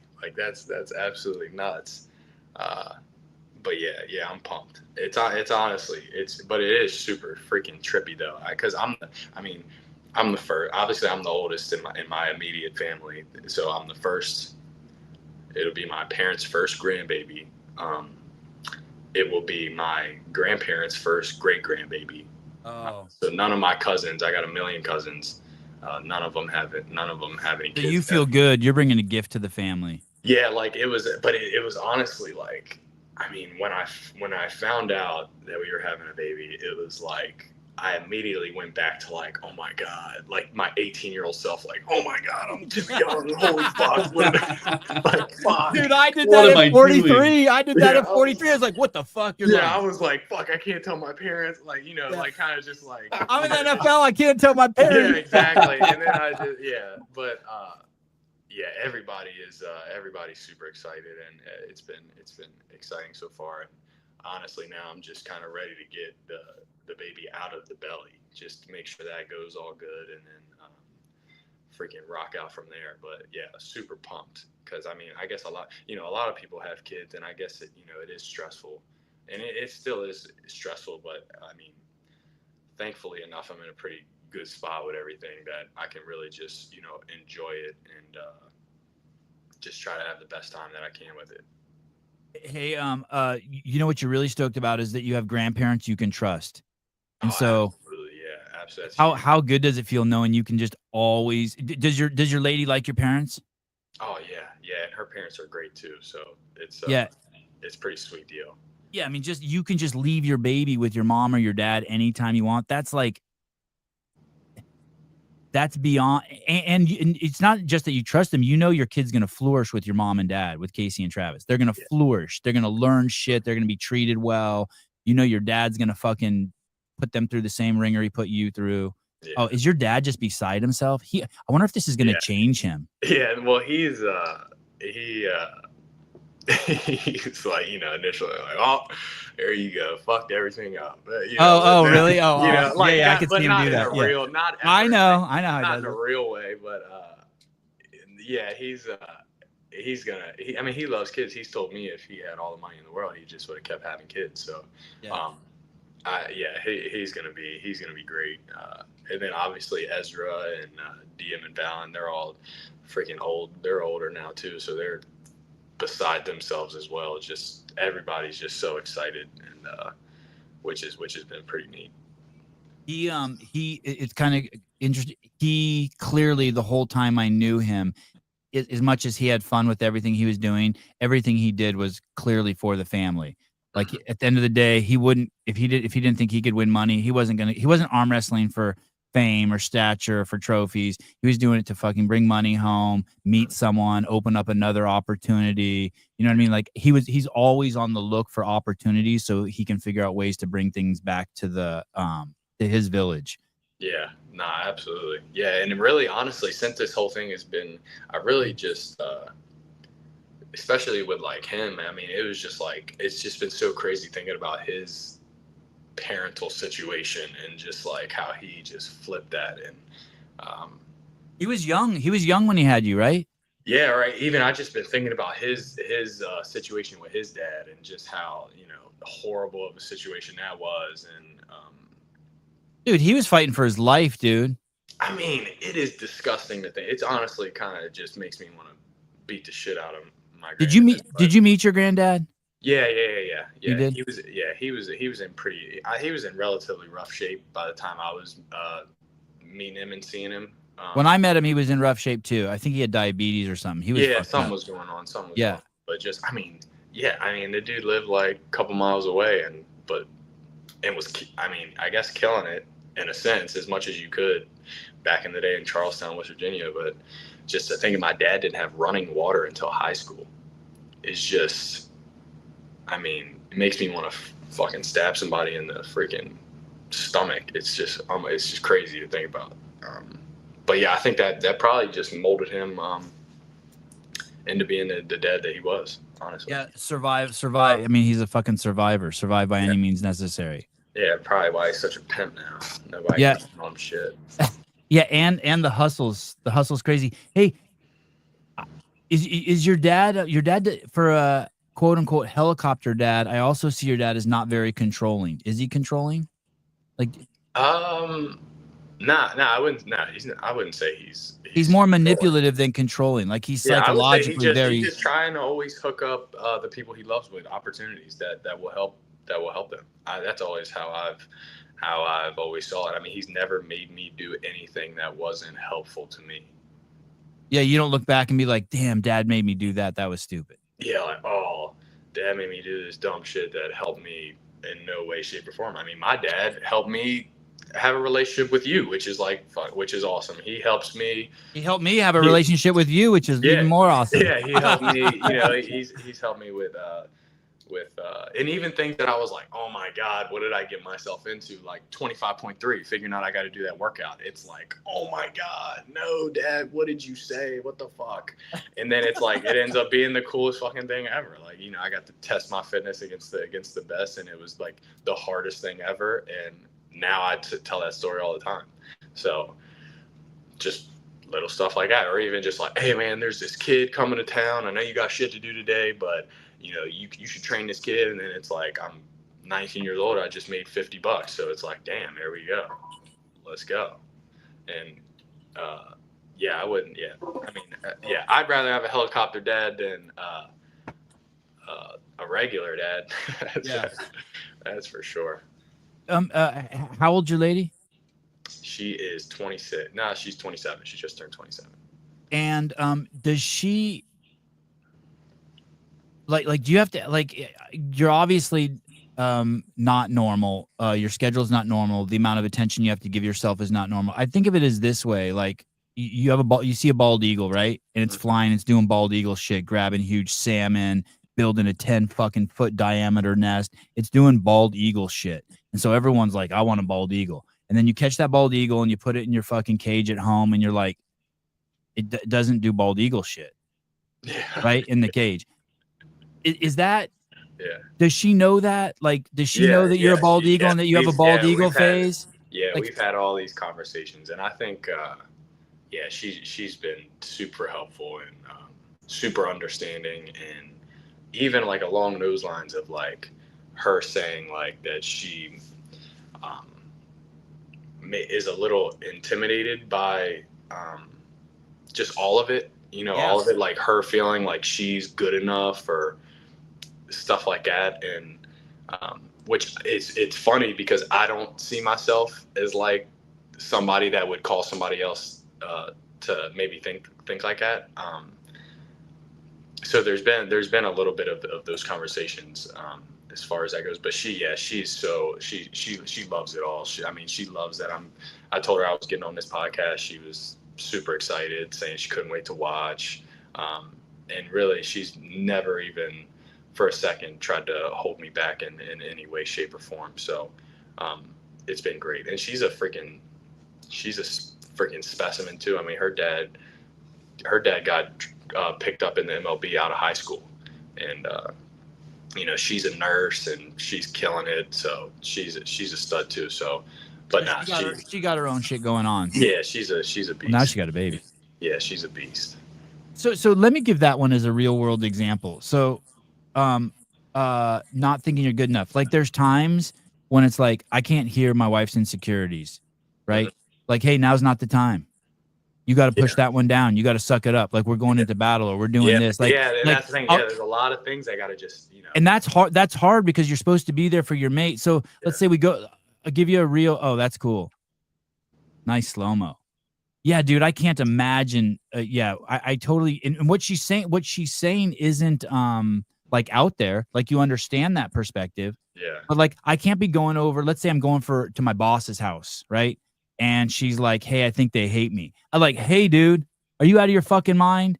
Now's not the time to bring it up. Push that away. Everyone loves you. You're the greatest ever. Like, like, what the fuck are you thinking? There's certain things that you should have a conversation about, and then obviously there's a lot of things that have to stay in your head.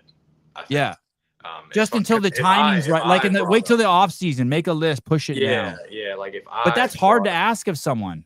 Yeah, exactly. But if she wants to be with a bald eagle, then like, what the fuck? Yeah. Because if I said everything that was on my mind all day, people would think I'm freaking nuts. So I just know that there's just so many things, so many thoughts that have to that gotta stay in. But we're in a great rhythm right now, and we're super excited. You kind of look like a bald eagle now that I think about it. If you just had like a sharper nose, bigger nose, I need an Armenian nose to look like a bald eagle. Then you need a bigger helmet, bigger face mask. Is Tyson signed with Panini or Topps? Are those cards? Those are card companies. I've done. It's not like you sign to them and they own your rights or whatever. I don't know which one, but the NFL has all the rights to one card company. So once you're in the NFL, you're only allowed to do card contracts with, I don't know if it's Panini or Topps. I don't know how to. One of the two, but it's like this one says Panini. A contract would be like, hey, we're gonna send you 1,000 stickers to sign. We'll pay you this much money, and then it's like the contract's over after you send it. Oh, okay.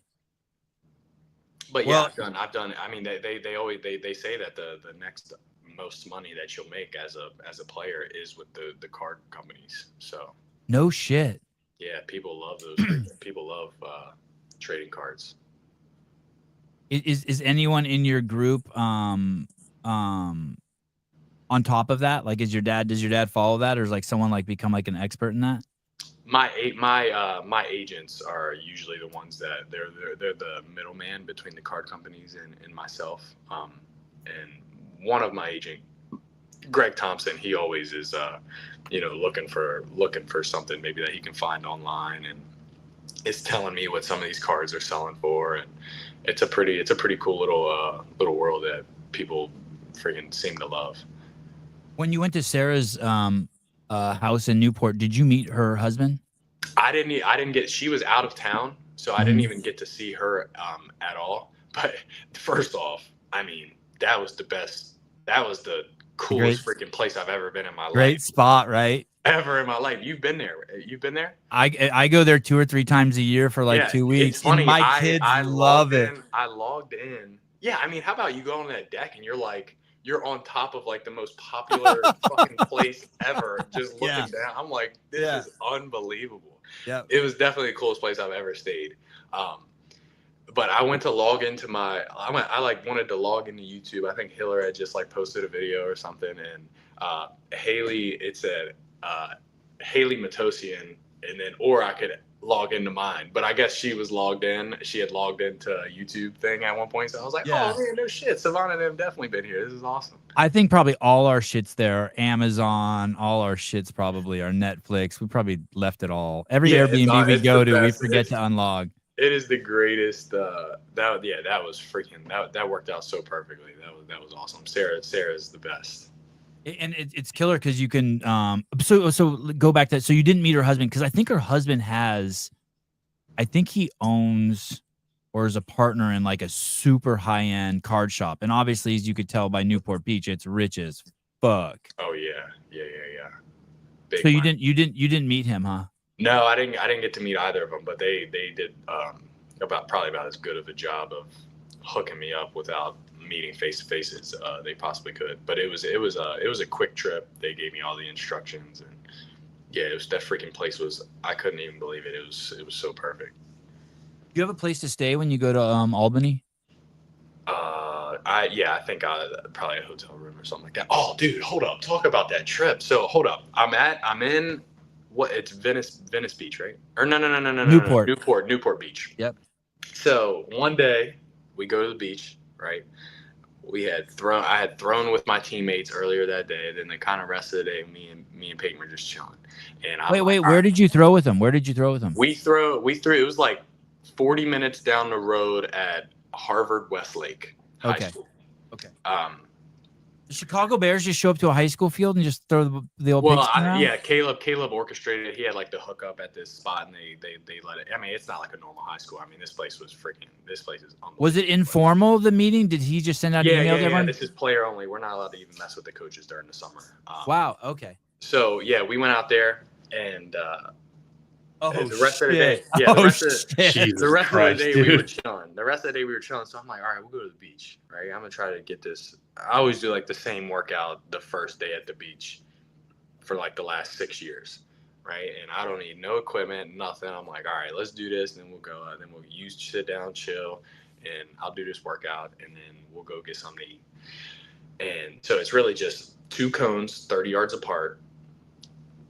Sprint to the cone. Bear crawl back, burpee broad jump back. That's 1 round, just 10 rounds, right? Wow. Okay. That's solid. And so I'm doing it, and I'm like round 8 or 9, and I'm doing the burpee broad jumps. And the 1 cone is like right by where me and Peyton's like chairs are set up. And then the other one's 30 yards away in the opposite direction. So I'm burpee broad jumping back to the chairs. And this dude and his little girl, I guess, are walking to the cone that's near where our chairs are, right? Kind of like, I mean, it's obvious. I've made a path at this point here and to and from this. And you can even see the sand is worn down there. Yeah. And I'm burpee broad jumping at this point. I'm freaking absolutely disgusting, covered in sand. And I'm like kind of seeing, but I don't pay any attention to it. And then I got up on my like last burpee, and I really had like a 6-inch broad jump to do just to get to the cone, right? And at this point, they're probably about like 4 or 5 feet away from the cone. So I do this little like bunny hop to the cone, and then I turn around and I start jogging back for my last round. And I hear like a little bit of like, oh yeah. I'm thinking he's hyping me up because I'm working out. Yeah. I'm thinking he's liking what he's seeing, whatever. Yeah. Some workout dude. Yeah. So I'm jogging, and I've got my back to him now, and I just give him a little fist bump, like because I'm thinking he's hyping me up. Yeah. Then I hear, oh, rah, asshole. So I stopped and I turned around. I said, what? He said, oh, you just got sand all over my daughter. Oh, I guess when I did the broad jump. Oh, right? Jesus. So I was like, and hey, this dude he's about 5'8", right? Not very well put together, right? But just, I guess he was just, he was pissed off. Whatever happened. I mean, I couldn't even have told you that I got sand on this poor little girl. Like, I did Right. not even, like, it was a 6-inch jump. It's not like I broad jumped and sprayed sand everywhere, right? So I was like, man, I promise you, I did not mean, if I did, to get any sand. You said that? Yeah, I was like, that's dude, awesome. I was like, dude, I didn't mean to get sand on your daughter. Why are you calling me an asshole? And he was like, oh, blah, blah, blah, you're going to give a fist pump after you do something like that. Like, he thinking I fist pumped him. Oh, brother, dude. Like, oh, get out of here. You spiked the ball on a 4-year-old girl. Then he starts going hard, right? Then he starts, like, just going super hard. And then I was like, man, you need to watch your mouth when you're in front of your daughter like that. And then I just kept going. Then he comes back and starts talking shit again. And I was at the opposite cone. And I guess he didn't know me and Peyton were together. And then she got up and was like, you know, her pregnant pheromones kicked in and started spazzing on this poor dude. And then he ended up making his wife carry like the dolly with all the beach stuff through the sand. Crazy is the beach is so big there. That's why you don't even have to be near you on the busiest day. There could be 3,000 people on the beach, and you don't even have to sit next to anyone. It's crazy. I was like, buddy, you didn't see this cone. Like, there's a million more yards of space that you could have walked. But yeah, that was like a little funny thing that happened on that trip. And it was like right on the beach in front of Sarah's spot. So yeah, that just reopened that little memory of mine. But yeah, I mean, maybe that's what it's like to be a dad. You know, maybe that'll be me. Maybe that'll be me. You're like, yeah, hey, you will. Hey, motherfucker, you just got sand all over my daughter. What the fuck is wrong with you? You're gonna fist pump after you do some shit like that? That's what killed me. I was like, oh man, he probably thought I was being a complete asshole, giving him a fist pump after he thinks I just got sand all over his daughter. Hey, dude, it is funny though, because you'll be in front of your house and someone will drive by like at 26 miles per hour and you'll be out there with your kids. And you'll be like, motherfucker, the speed limit's 25. And you're like yelling at cars. Once you have kids, it's like, yeah. All right. So we'll see you in Albany on hopefully. Yeah, that's the plan. I really hope so. I'm looking forward to it. I can't wait. What do you think the odds are, the percentage? Oh, that I think it's 50-50. I just got it because I mean it's at the CrossFit Games. I mean, you know, it's just a quick flight there, quick flight back. I'm not missing anything. Shit, I'll study and watch at the same time. You know, I don't have any. I wonder if there's a non-stop. You're in Chicago right now? Oh yeah, Chicago's got about 1 million flights to 1 million different places every 45 minutes. So, the flight situation's already figured out. It's just a matter of me just asking for permission. All right. Oh, you do have to get permission. I mean, just be like, hey man, like I'm gonna go do this. Are you completely opposed to this? If you are, just tell me to shut the fuck up. I'll go sit in my hotel room all day and watch these events. Right. But yeah, I think it's probably 50-50.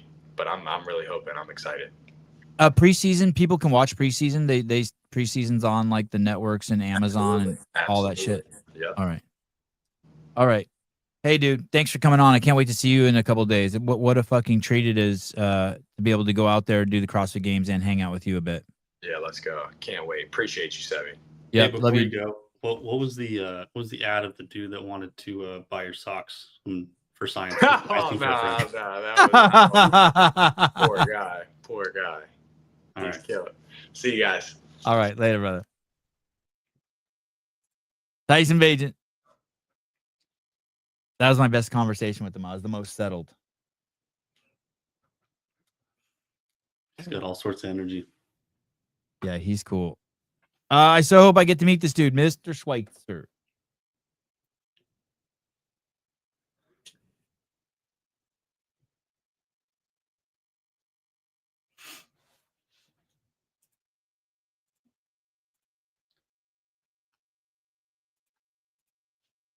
Good times. What a treat. Yeah, we just have this small little podcast and we get an NFL quarterback on. How cute. How cute. Charity. Tyson should write that off as charity. Madeline, I live in Texas. I went to the games 9 months pregnant last year. Felt horrible and didn't want to spend money on the actual tickets. I regret it so much. I live near New York and don't go. You are a punk. If you live near New York and don't go, you are a punk. Oh, she regrets going because she was 9 months pregnant. She regrets not going in Texas. Oh, shit. Let me read it. I live in Texas, went to the games 9 months pregnant last year, felt horrible and didn't want to spend money on the actual tickets. I regret it so much. Oh, she didn't get tickets for the stadium, for like the actual, like, the actual stuff. She just went to like. So she doesn't. Oh, I get it. So if you live near, yeah. Hey, it probably really is hard for people who've gone to not go. It can't be overstated how crazy it is to be there on the floor when you're going to see Hopper, Sprague, Colton Mertens. When you see those guys start lining up and they're just like you could throw a ball and hit them and the timer goes off and like it's pretty fucking electric. It's cool. It's tense. I'm disappointed that I missed it last year. I had like just got back. We had like a really cool day in class last year. What do you mean cool? Like, like you were doing fun shit? Yeah, it was like really fun. And then I got back to my car and checked my phone and just saw all the crazy shit that was going on. And I was like, damn, I wish I could have been there. So you're going Thursday this year and home. You go home Sunday or Saturday? Saturday. Oh, so you only get one day. Pretty much. I'll be there like Thursday morning, like Thursday midday probably. And I'll leave. I mean, you only get one day of spectating. Right. All right. It's kind of lame, but well, at least you're going out there. Are you driving? No, I'm gonna fly. Shows my yeah. I get where are you again? You're in Nebraska. Yep. Yeah, I guess driving's out of the question. Wow, are you going by yourself or are you bringing your wife? I'll be by myself. My wife's got to work. She's on shift. Tyson is a shining example of how professional athletes should carry themselves. He is humble, confident, and doesn't take himself so seriously. I know it doesn't even really seem real, right? It's yeah, he's something else. It's crazy hearing him talk about just how prima donna NFL players are. And I think that explains why a lot of teams aren't very good or like continually not very good because they're just like, fuck it, I'm making a paycheck. I just have to be king of the dipshits at this team. But on the other end, they have to work so hard to keep their. Well, last time he came on, he was talking about how guys don't even go to the workout sessions. They just like pay a fine. If their team has a like a fine associated with going to workouts, some guys will just pay the fine and be like, I just won't go. And they just don't care. Yeah. People just aren't bought into the team or whatever. Like the coach, I don't know, whatever it is, like there's weird nuances that people just don't care. He is going to get a chance, right? Yeah. Like something's going to happen. Like if I mean, I don't know fucking anything about the NFL, but I just imagine it doesn't seem like if he doesn't get a chance with the Bears, which it doesn't seem likely that he will because of the Caleb Williams situation, I think he gets traded to another team that needs a quarterback and he'll play for them. On one hand, I do appreciate what he's saying about how, the media is just writing stories and they don't know what's really going on. And then the other hand, I have to take into account that he has to also, he obviously can't disparage Caleb. He can't be like, yeah, he fucked up 5 plays in a row.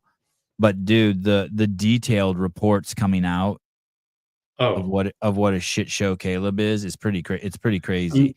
You can. That's the thing about the NFL, MLB, NHL. Like there's stats for everything. Yeah, like you can just nitpick at any player across. You can find something wrong with them. Exactly, but when you have somebody who their stats are so egregiously poor, I think it's really difficult to ignore it. And I guess the politics is, what is that like? When governments bail out banks too big to fail, there is, I guess, a little bit of he's too big to fail, right? Yeah, I mean They've they spent dumped a fuckload of money on the guy and like, took a well, he's first round gotta do pick. it. Right. But that was also like 2 or 3 years ago, and he's had his 2 or 3 years. I think just 1 year. I think last year was his first year. Oh, really? Yeah. And I thought it was cool that Tyson put in context his situation, a team that was in fucking transition, a coach, with coaching staff. 100%. But it does sound like, even from the coach's mouth, that Ben Johnson guy, the little I know about football, it does sound like they're putting him to the fire and testing him. And it doesn't sound like he's passing. Especially, dude, 13 days away, and the reports coming out yesterday were not good about Caleb. But once again, it is the media. Obviously, if they said he's doing great, I wouldn't have read the article. So there's that, there's that too. But I mean, Tyson made a good point too. He said if he was the starting quarterback, they'd be saying the same shit about him. Maybe not the same, but like they're gonna nitpick at him. Like he's got the spotlight. If you're an NFL quarterback, like you're the glue for the rest of the team. Like if you don't have a good quarterback if you're an NFL team and your quarterback sucks, everything is your fault. Everything stems from your ability. Tyson's not going to be critical of Caleb on the 7 podcast. Yeah. Caleb does have great talent for throwing the ball on the move. Whether that can be translated into NFL success is a different matter. The sacking stat's crazy. Yeah, that's pretty bad. And even if he is great, that you have to imagine he doesn't want to keep getting sacked either, because that will fuck your longevity up, right? For sure. I mean, you're having 400-pound dudes run at you full speed and take you to the ground. Like the grass isn't soft, and most of the time, you're playing on turf. Not trying to be an ass, but half the stuff I see about Tyson is not positive. I couldn't find anything negative about him. I searched all over Instagram. I couldn't find where are you seeing that? I searched on Google. I'm not like, sure I see that either. I've seen some people where like it's not negative, but it's just like, well, here's Tyson again. But I see stuff where Tyson is being propped up, where they think like, oh, give this guy I've seen enough, give this guy a chance. Yeah, that's everything I see. Hey, dude, the greatest NCAA Division II quarterback ever. Like Tyson said it best. Like we have to find out. Mm-hmm. And when we saw him do a few laps when he took the Ferrari out, and we saw him do a few laps on the track, the fucker can go. Right. So it's like we got to find out. Yeah, same art. Let me see. Some articles and podcasts, but I don't take their opinions to heart. Those podcasts. I mean, what could you? Biggest criticism is arm strength, but once again, how do you? He's tall. He's in shape. He's young. He's confident. He's the best guy to come out of that division. He won the Harlan Trophy. He beat the Heisman Trophy winner in the game, the Colts guy when he played him. He was the same year Heisman Trophy winner. I mean, like, dude, it's like having a fighter in Bellator. It's like, dude, and he's undefeated. You're like, bring this motherfucker to the UFC. Let's really see. Like, we got to see. And if he doesn't got it, he doesn't got it. But if he got it, holy shit, the fairy tale story will be insane. I just wonder how much of I know he's been in for a while, but I just wonder how much of a smear it is that he came from a D2 school. I think it was, and now it's the fairy tale story because he proved himself that he can hang, right? That's true. That's true.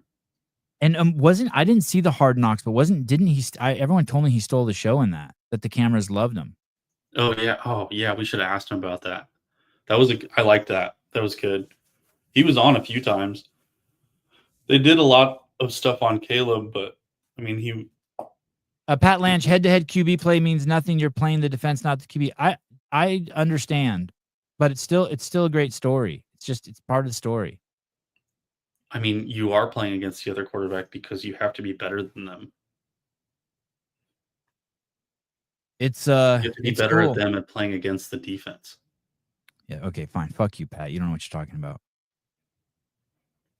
Oh, Judy, I saw your daughter in the Mayhem video. That was cool.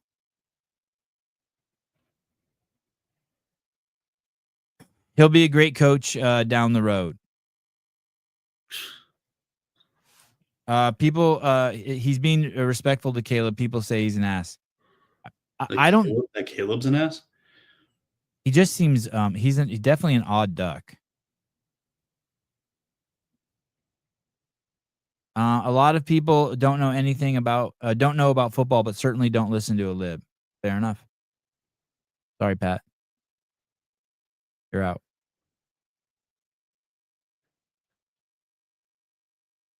I don't even understand this comment. I wish I did.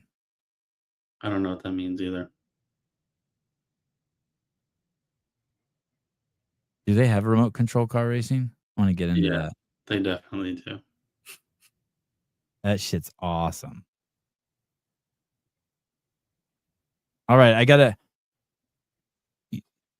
let me ask you this. Is there somewhere where I can just be like, here's my $500. I want to put on this channel and see every Chicago Bears game? That doesn't exist, does it? God, that's so fucking crazy to me. I don't know. I know, well, there's like NFL Network, but I don't even know if they have all the games because some of them get put on.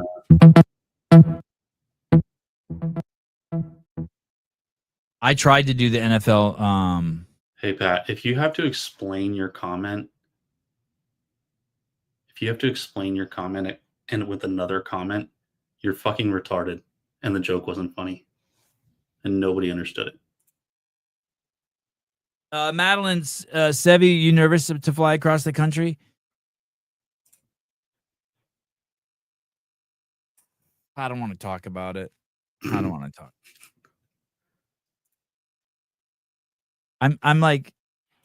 I'm such a Labrador. I'm so like, I spend so little time in my head that I wouldn't say I'm nervous. Like I won't be once I'm on the plane, I won't be nervous. And once like we're in the air and we're going, like I don't want to leave home. You know what I mean? Like I'm going to be overwhelmed by the world and I don't want like, you know what I mean? Like totally. Like in my life, I see a Cybertruck and I'm like, it's probably like this in Nebraska too. And I'm like, holy fuck, what is that? Is that from outer space? Here? Yeah, I'm like, you know what I mean? I'm like, wow, what is this? 2095? Like you know what I mean? Like I can't believe I have a car where you push a button, like you don't put a key in it. Like for me, that I still am like, wow. I drive a spaceship. Yeah, this is crazy.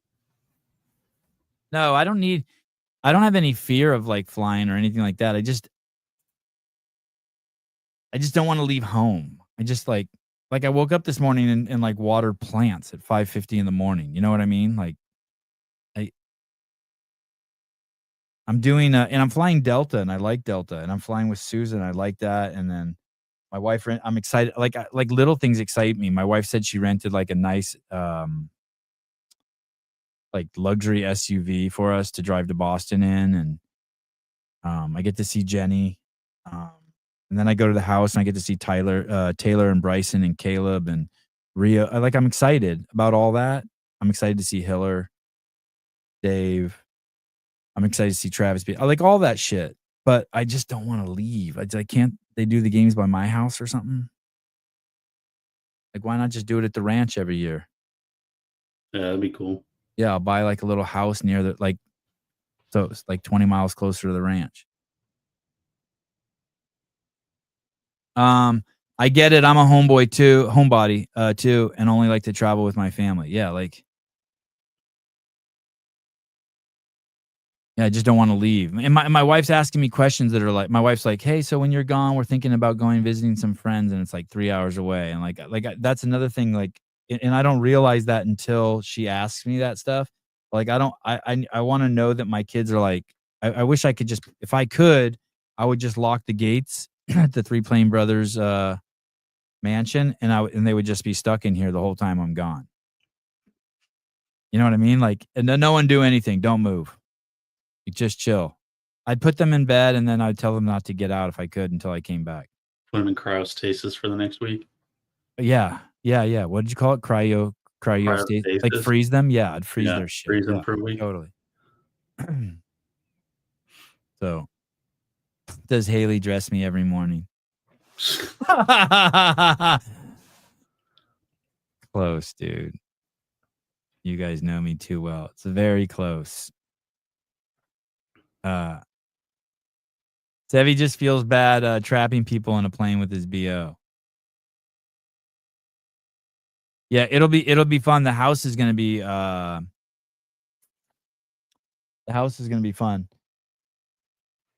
I was talking to JR yesterday, and we were texting back and forth, and he was showing me his garden. He was sending me pictures and videos of like his watermelons that he's growing and shit like that. And I was telling him, yeah, I said, after like 8 years now of planting these 100 fruit trees, and I plant like 4 new ones every year.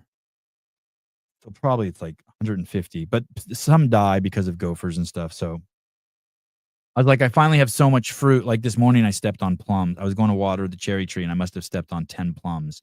And I hate that because that means they just went to waste. But like I have so much fucking fruit on the ground because I can't pick it and eat it fast enough. And no one type in the comments anything stupid like I should donate to charity. Fuck you. Grow your own trees. But anyway, JR told me he eats. What the fuck did he say? So he probably doesn't realize what he told me. But if you want to have the greatest body in the world, this is what you have to do. You ready? He eats 3 pounds of blueberries. It's so funny. I just realized this. He put dry pounds. He eats 3 dry pounds of blueberries. He's so weird. He's so autistic, dude. He eats 3 dry pounds of blueberries a day, and then another 1 to 2 pounds of other fruit. So I'm guessing JR works out twice a day, right? Yeah. I don't know. I think he works out once a day, but he actually is moving constantly for like all day, 12 hours. Okay. Right. And probably he does stuff at the gym that's not working out that equates to some bodybuilder's workout. Like he probably reorganizes his GHDs every day. 100%. Like every morning he moves fucking 10 GHD across the gym. It would kill a mortal. He's putting away dumbbells that members haven't put away. Yeah. From JR does street parking. That's his nighttime routine. Hey, that's funny, Rambo. I went to write to how much it costs too. So he eats 3 pounds of blueberries and another 1 to 2 pounds of other fruit. I'm guessing that's like oranges and bananas and shit. Is this a day? A day, yeah. And then, my God. And then he eats 2 steaks a day, basically. And I think that's just how he lives. That's why he's just a fucking piece of fucking rebar. Like when you see him with his shirt off, he looks like rebar, just a piece of steel. That's so crazy, dude. Yeah.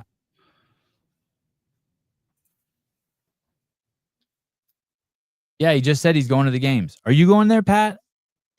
Where does Pat live? Florida? I don't know. If he does, Pat, where do you live again?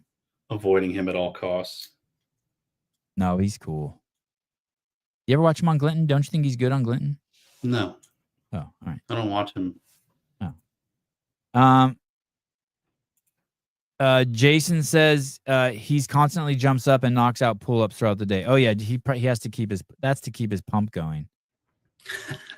So you can see all his vascularity all the time. Yeah. I'm 80% going. Oh, that's cool.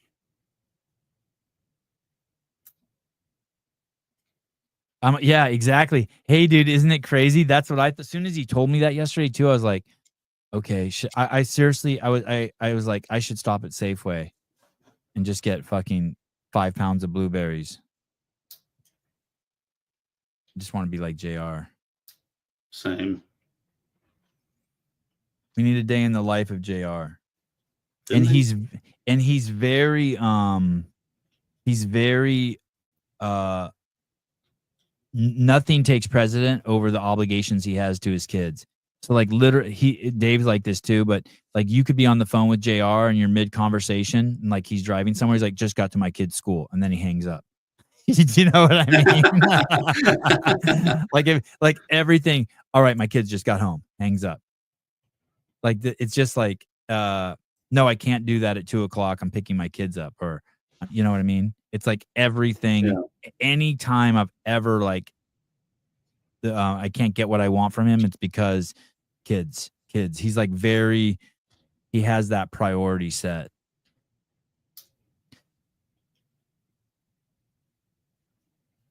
Which is a great thing, I think. Oh, who is this? Oh.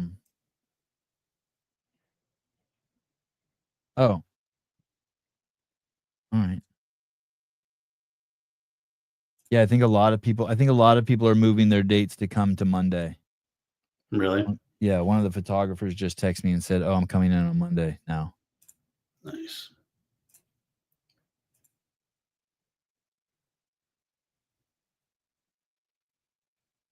Oh. I wonder who's doing the show. I wonder who's doing the show tomorrow. Better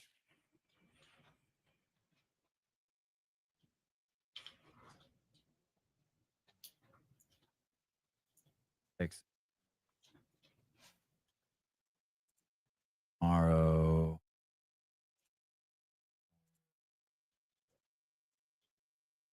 Garrett Ortiz.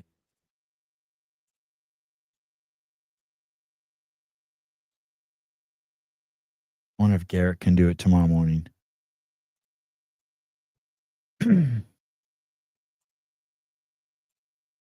I packed all my camera gear last night. That stressed me the fuck out. That took me 3 hours to pack one little bag.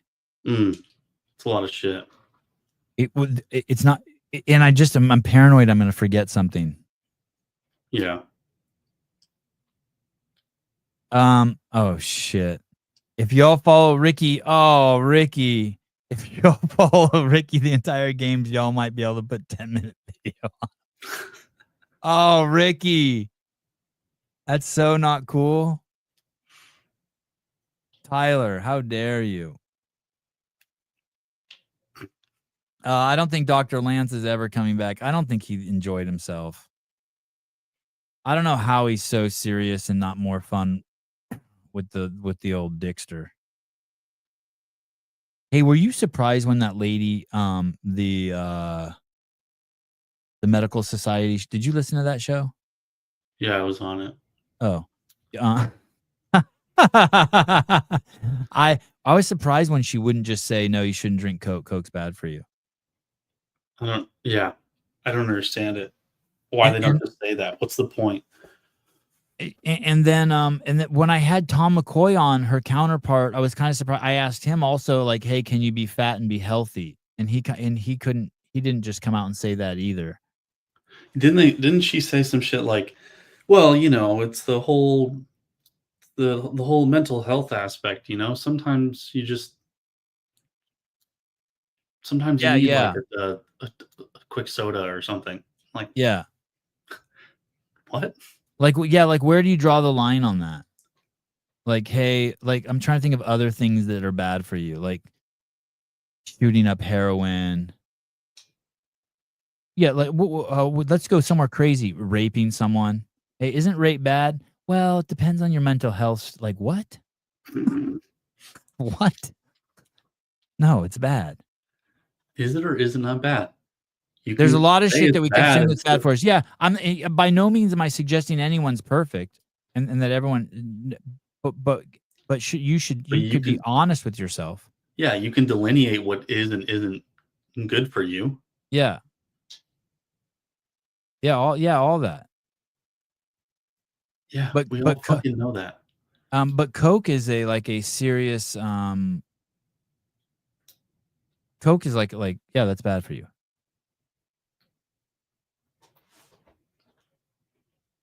Yeah, margaritas are bad for you. Alcohol is bad for you.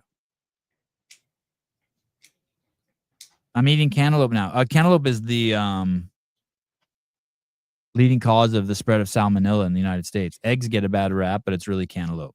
Like by far. Really? Yeah, they're not even close. I didn't know that. Now you know. I don't really eat cantaloupe. Have we talked about the hockey player that was found not guilty? You know what he's referencing? No clue.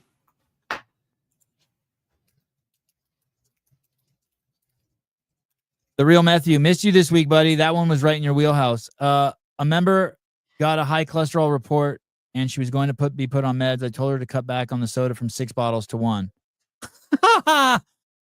Wow. That's crazy. Wow.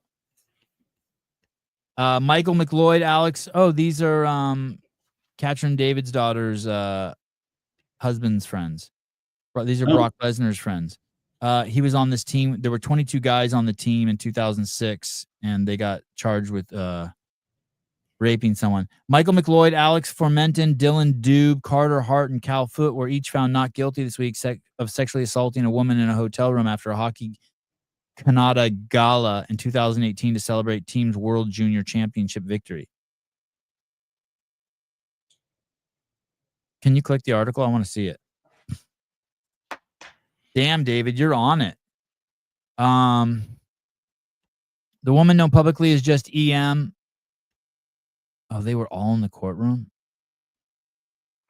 The woman known publicly as EM under the Canadian law testified that one night stand with Michael McLeod turned into a group sexual assault. The defense case centered around EM's credibility.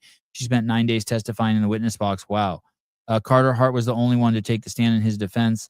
Ontario Superior Court Justice Maria cleared all 5 men, telling the courtroom that she did not find the complainant's evidence to be credible or reliable, and that the Crown failed to prove she did not consent to the sexual activity. Oh, so they all railed her, but she consented to it. I made the choice to dance with them and drink at the bar. I did not make the choice to have them do what they did back at the hotel, she testified.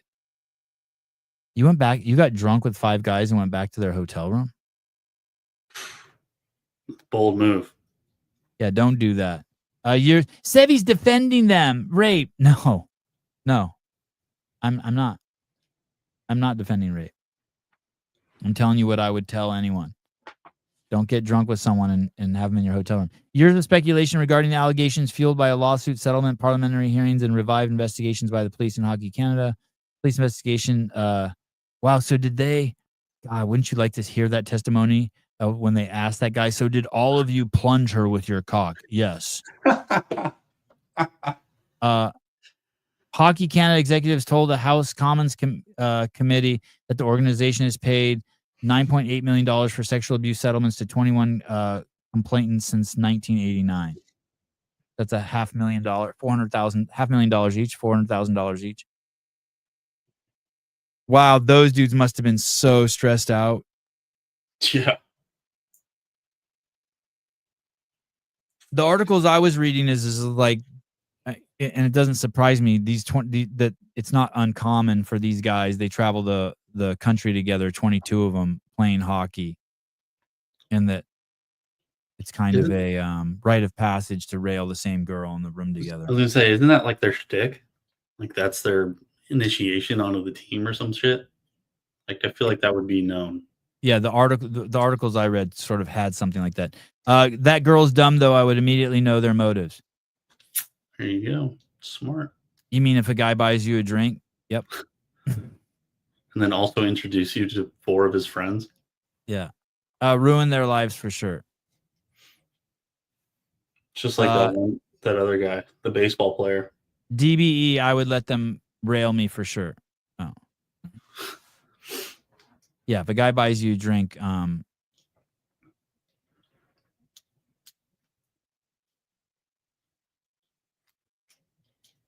there's a 1% chance. I don't know if I want to do the math on this.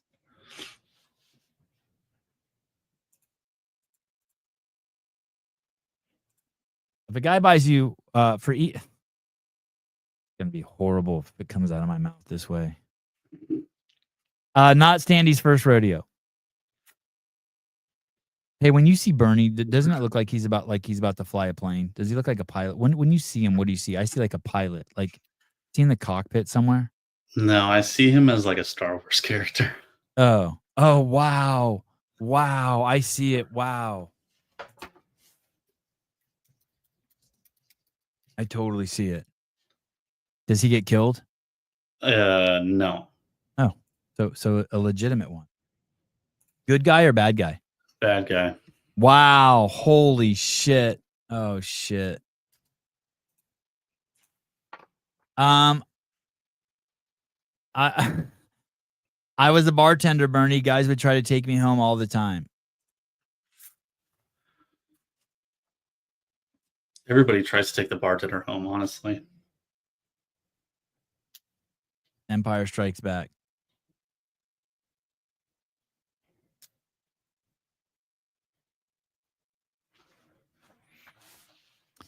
Oh, all no, right. it's not. It's fucking Count Dooku. That's what he looks like. Who? You're pulling it up. Yeah.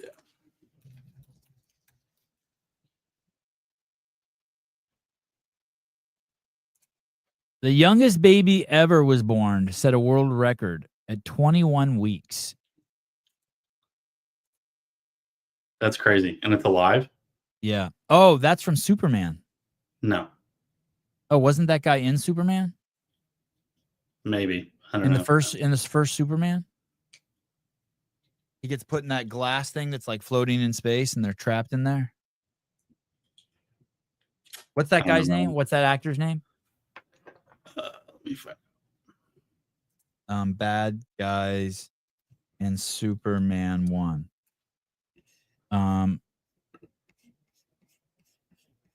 Christopher Lee. Oh no. It's not who I'm thinking. Mate, I don't know. Let me show you the picture. These are the bad guys from Superman 1.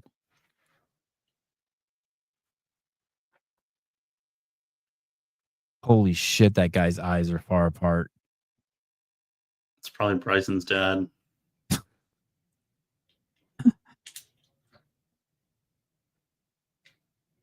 Is that him in the middle? Is that the same guy? No. Oh. Zod. General Zod. Nuts. When my baby was born, the youngest baby born was 23 weeks. My kid was 12 weeks early.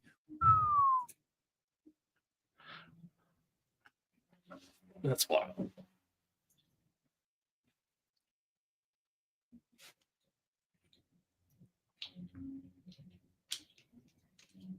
Did you? I guess the new Superman bombed at the box office.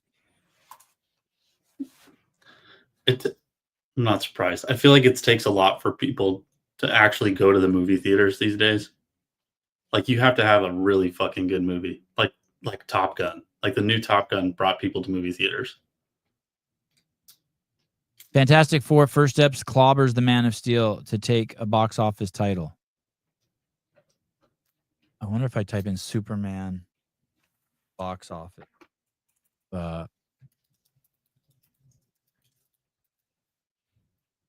Fantastic Four smashes Superman box office record. Oh, so Superman set. Oh, maybe it did set. Superman set a box office record.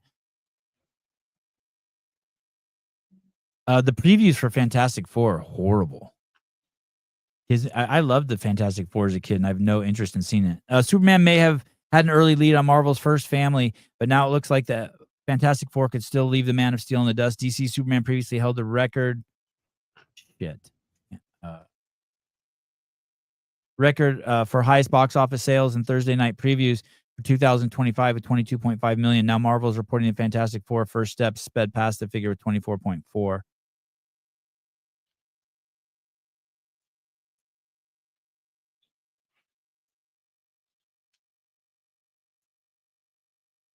I don't know a single person who saw the new Captain America movie. There was a new Captain America movie? Yeah, exactly. Oh, wasn't it the black guy that played him this time? Black Captain America? Probably. Well, I think also because the dude said he didn't give a shit about playing Captain America. He was like, it doesn't matter. Captain America's the character doesn't matter, or something like that. Like, are you? Yeah. He said he didn't see him as an American figure, but as a Like, you're a fucking retard. I worked at a hardware store in Kentucky. He tried to walk that back, right? I don't remember. I just remember him saying it, and now I'm mad at him. I worked at a hardware store in Kentucky. One day, a dude walks in, looks exactly like the dude who plays Zod. I noted it to him. He didn't know who that was. Looked Zod up. He was born in Lexington, Kentucky. Oh, shit. So a relative, maybe. Mm-hmm.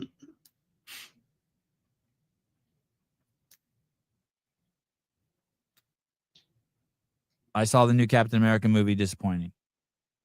Sick. Yeah, so the youngest baby ever was born 21 weeks. At 20 weeks, the mom found that she was already 2 centimeters dilated. According to doctors, this can be a sign of preterm labor. I vividly remember the conversation with the parents when I told them his chance of survival is 0% when you've never had anyone survive at 21 weeks. That's what the data says at the gestational age, says Dr. McNamara. When the babies are born at 21 weeks, we're not sure if they're going to be strong enough or big enough for our tiniest equipment to be able to do what it needs to do, said Amy Stanford, who was there when Nash was born and ran his resuscitation. So I guess he was born dead. Even though he weighed less than a can of soda. Oh, my God. The family and doctors never lost hope. He's a year old now. So probably sat in an incubator for what, 3-4 more months? Crazy. So that baby, that's 21 weeks. That's only halfway. What's normal? 42 weeks? 42, I think. 12 ounces. The baby didn't even weigh a pound. How much does 40 weeks? Can of soda weighs 13.8 ounces. Less than a pound. Yeah. Wow.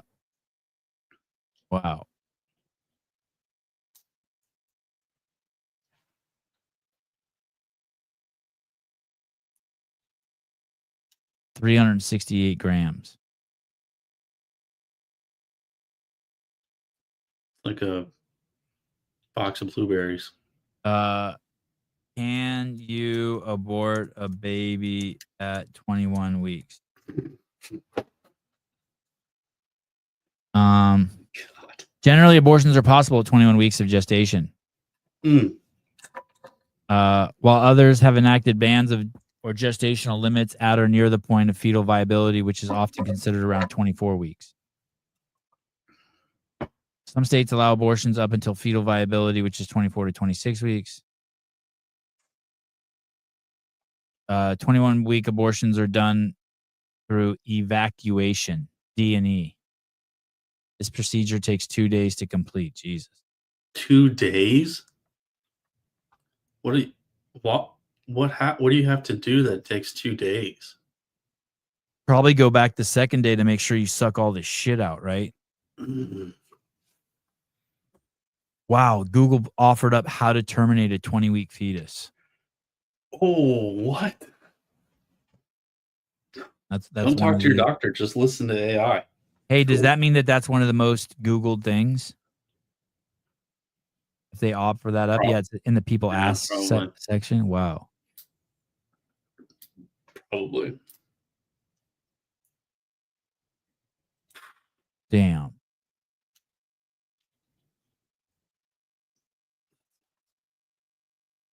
God, that's not.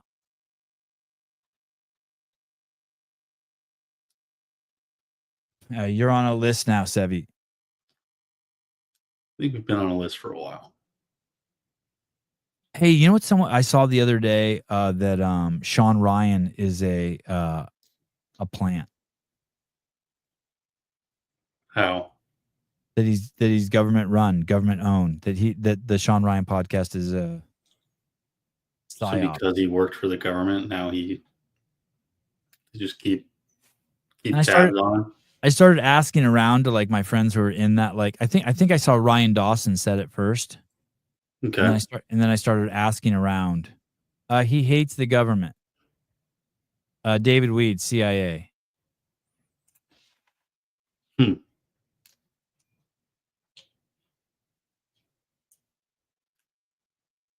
Maybe. I heard him say on a podcast one time that him and his staff have had to throw their phones away a handful of times because they feel like they've been compromised. Yeah, I think they all Yeah, I think they all have.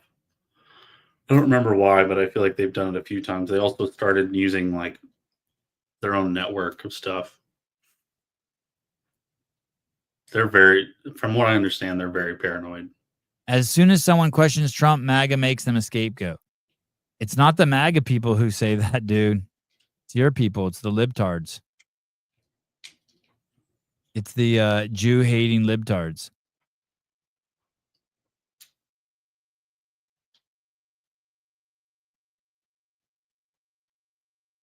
Just to be noted.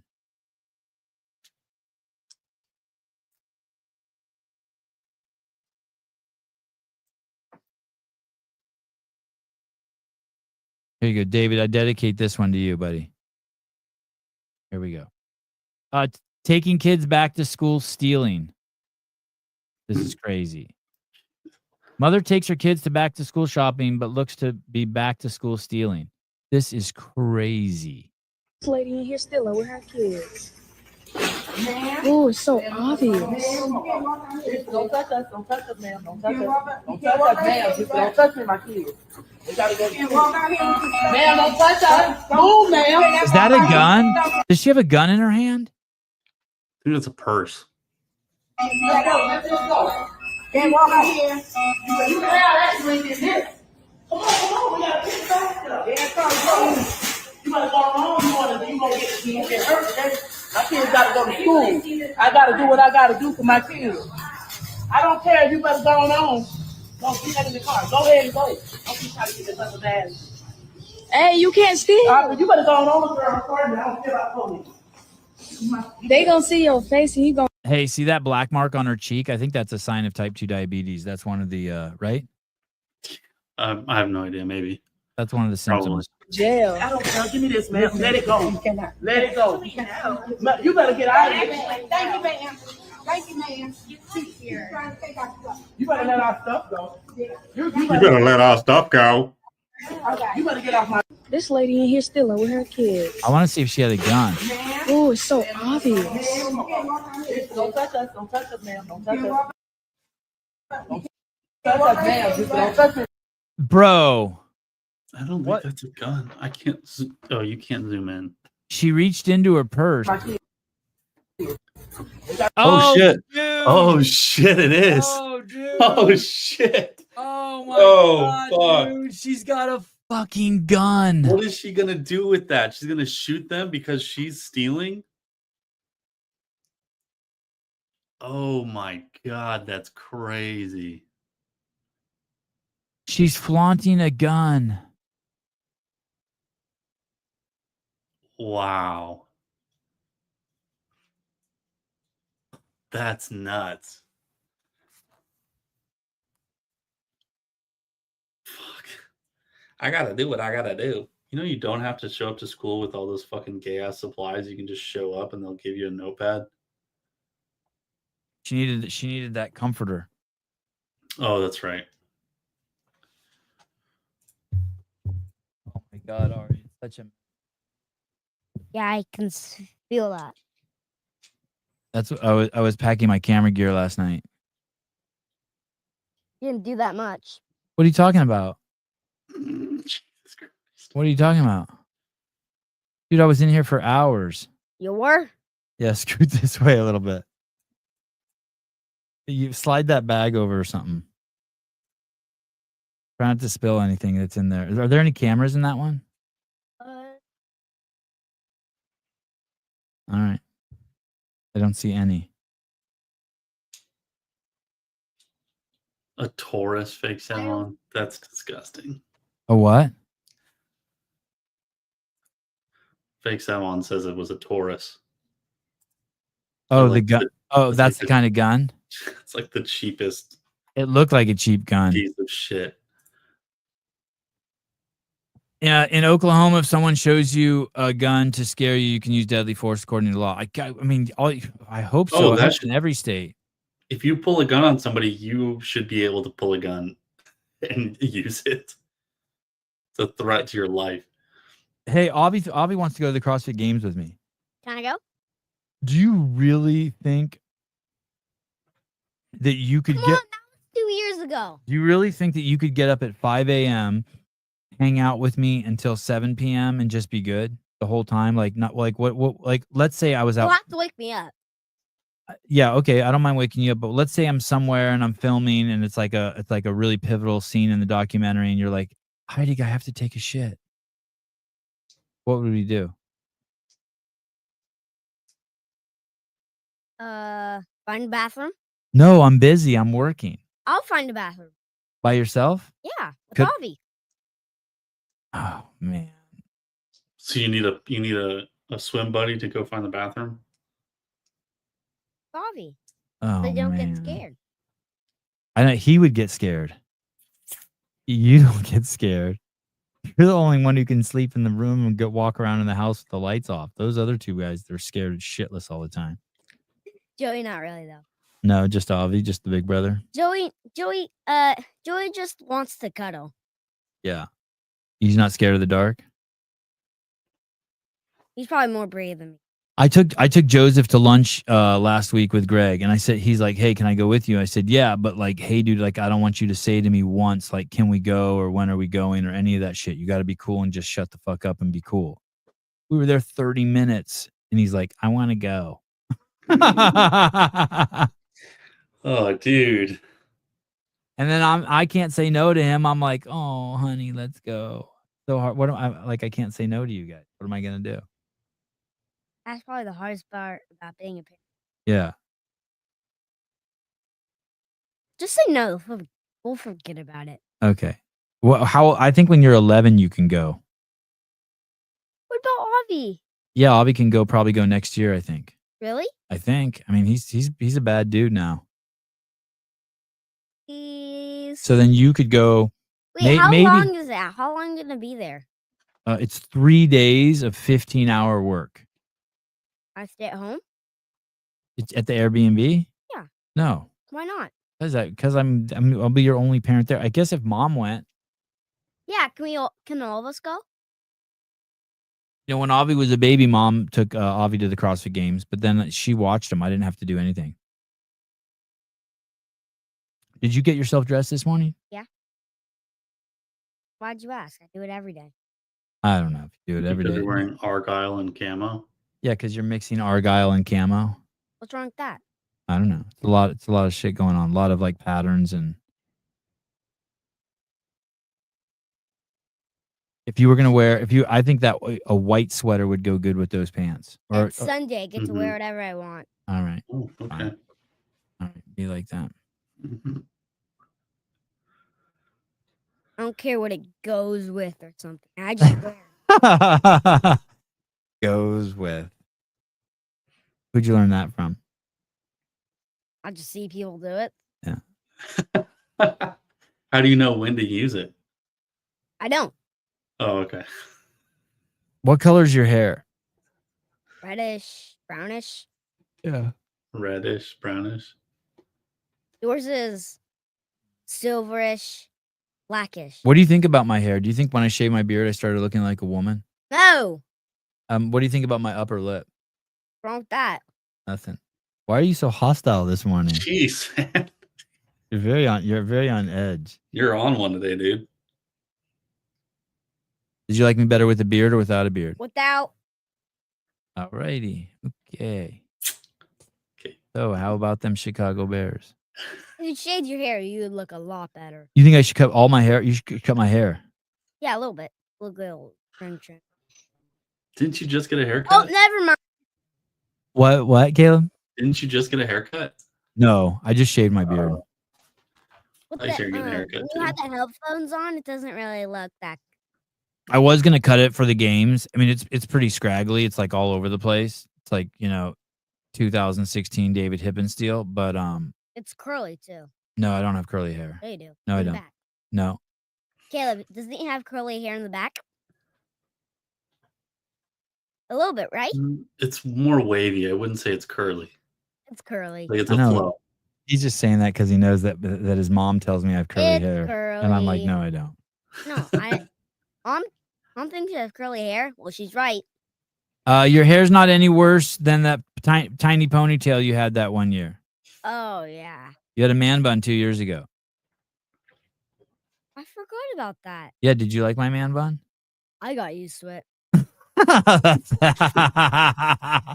Meaning you hated it, but then you got used to it. If I probably looked at it now, I'd probably think that's Right. All right. Did you wash your hair? When's the last time you washed your hair? With soap. Probably a week ago. All right. Think it's time? I'll do it tonight. All right. Oh All right. no, probably like 3 days ago. Who's best at ping pong in the house? Who's the best? You are. Yeah. What? Who's second best?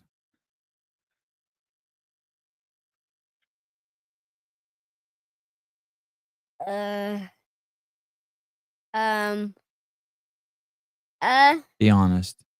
It's either Joey or Avi. I can't remember. So you're the worst at ping pong in the house? No, I'm the fourth best. Oh, mom's the worst. Can you beat mom? Can you even see over the ping pong table? When was the last time you showered? Yesterday? Yeah. You shower every day? No, not always. What? Probably when I get home from. Oh, remember that time when we got home from Newport at 11 o'clock? Yeah. I didn't shower. Okay. And one time we got we So went to Greg's and we got home too late, so we couldn't shower. on average, how many times a day do you change your underwear?